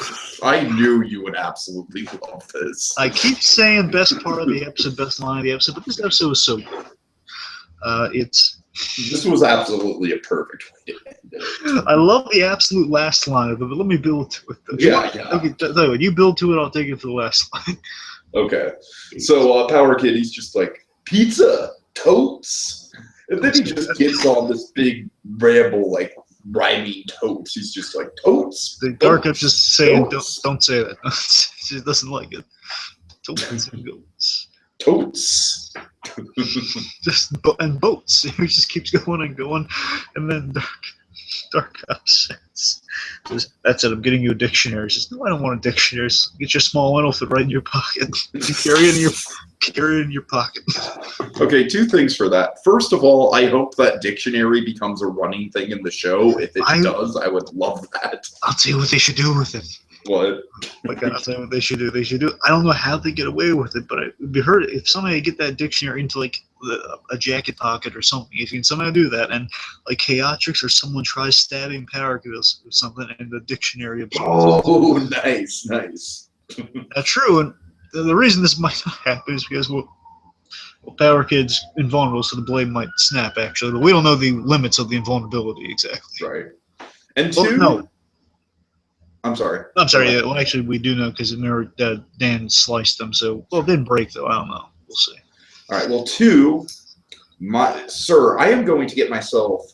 I'm going to try my damnedest to get myself a mini Webster's dictionary to use as a prop in this show. If you can, it would be perfect. I am going to try my ass off too, because yeah, it would be perfect. Oh my god, that'd be awesome. That might halfway make up for your name bungling. It might halfway make up for it. Not the full way, only half. So, unfortunately, we are going over time, so we don't really have time for a lot of spec. But I feel like we did some spec within the actual show, so I think we're good for that. I got through some of my spec, too, but I guess the rest I can hold on. Let me see if there's anything really pressing, like a point or two. Let me see real quick. But Glyph, I like to see her as kind of, I can get a vibe she might be like an Oracle-type character for Power Kid, like Batgirl when she was in the wheelchair. Mm-hmm. Basically, I'm seeing like her becoming that for Power Kid as like the source of information, kind of the go-to. Not his Gordon per se, but kind of like a different Gordon, but just kind of the. But just that person like an Oracle / an Alfred, someone he can confide to, someone gives him good advice. And I'm really hoping there's going to be a moment where Glyph saves him in the end by the end of this season. I want to see a moment when Glyph comes to Power Kid's aid because of that bond they have. Sure. I've also, with kind of getting literally into Dark Cop's head, I'd really like to see kind of two payoffs with Dark Cop. I feel like that's a very, very dangerous place to be going. There are two payoffs I'd love to see with Dark Cop this season. I'd love to see one. I want to see Dark Cop give Power Kid a pep talk when things are looking hopeless. Okay. That'd be just showing how far he's come along and just kind of giving Power Kid a pep. The hopeful character is now hopeless. Dark Cop fixes. Yeah, role reversal. And speaking of that, I want to see the flip side of that, building to that moment of Dark Cop. At some point needs a breakthrough. He needs that catharsis. He needs some moment where like his issues come to the fray. We find a little bit about it. I'm not saying we didn't need to find everything. I'm just saying that whatever is that moment he needs we've had cemented here with Corona. Corona getting to his head. He has some issues there, getting through his teamwork block, so to speak. Sure.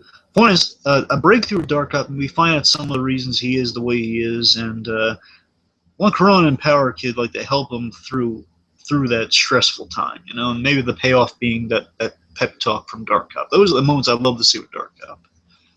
All right. So overall, the episode thoughts. That's about all we have left. Just what we like about it. Well, overall, like I said, I think it's you can really see this is one of those fan projects where it's not like, because I feel like some crowdfunding projects are infamous for like, oh, they got this much money and yet it looks like there's no budget behind it. This, you can see every penny on screen. You know what I mean? Oh, yeah. They upped everything. They upped their makeup, their lighting, their cameras, everything. It all looks great.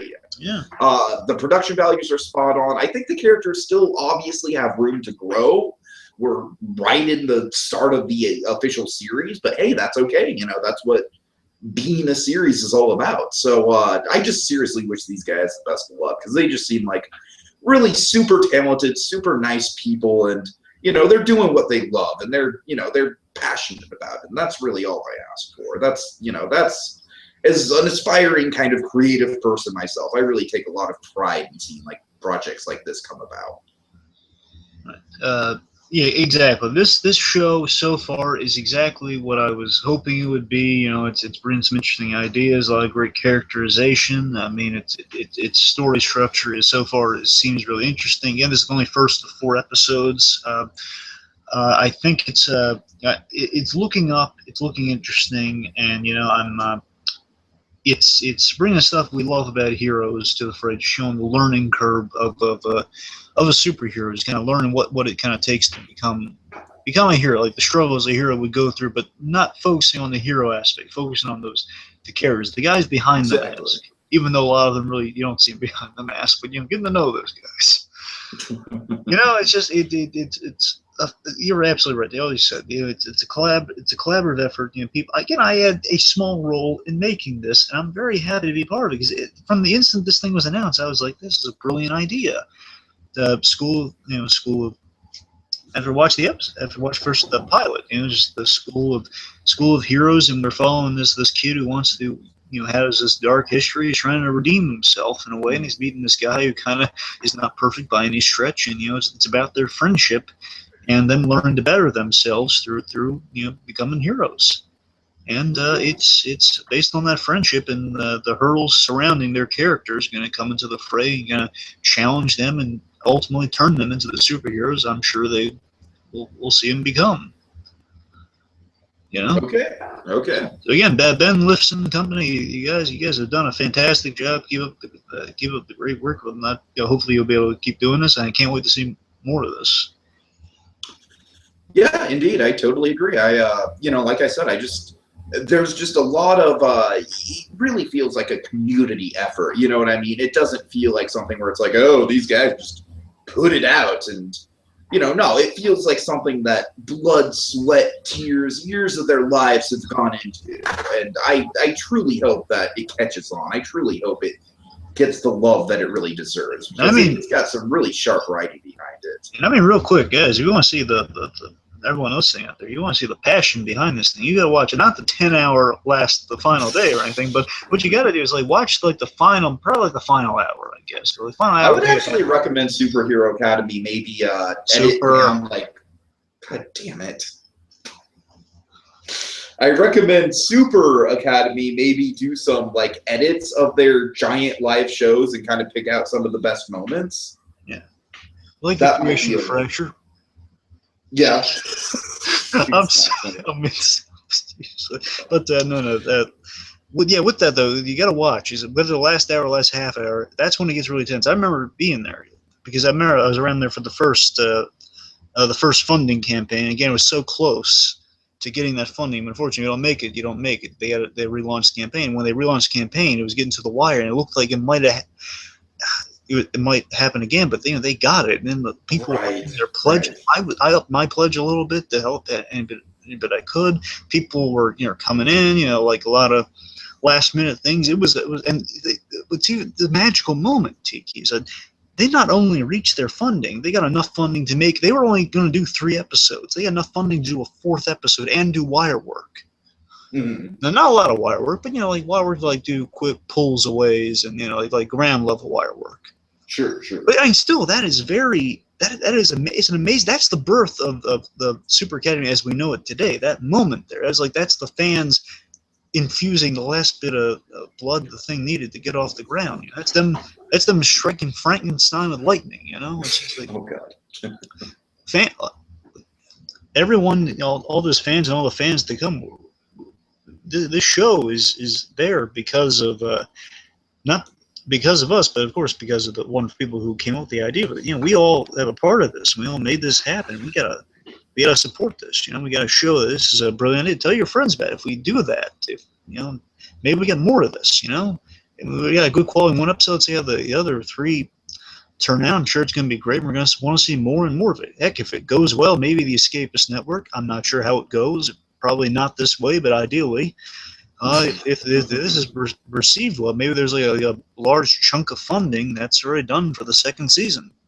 That would be beautiful if it was the case. We don't know the specifics. Obviously. I don't know the logistics, but I'm optimistically. I think the show deserves. I think Escape is making a wise investment of like, at least give them like half their money. They do a Kickstarter. They raise like a lower amount of money they need, and anything they get over that is like it's even better. They can do more episodes, and we reclaim that other half we invested into this.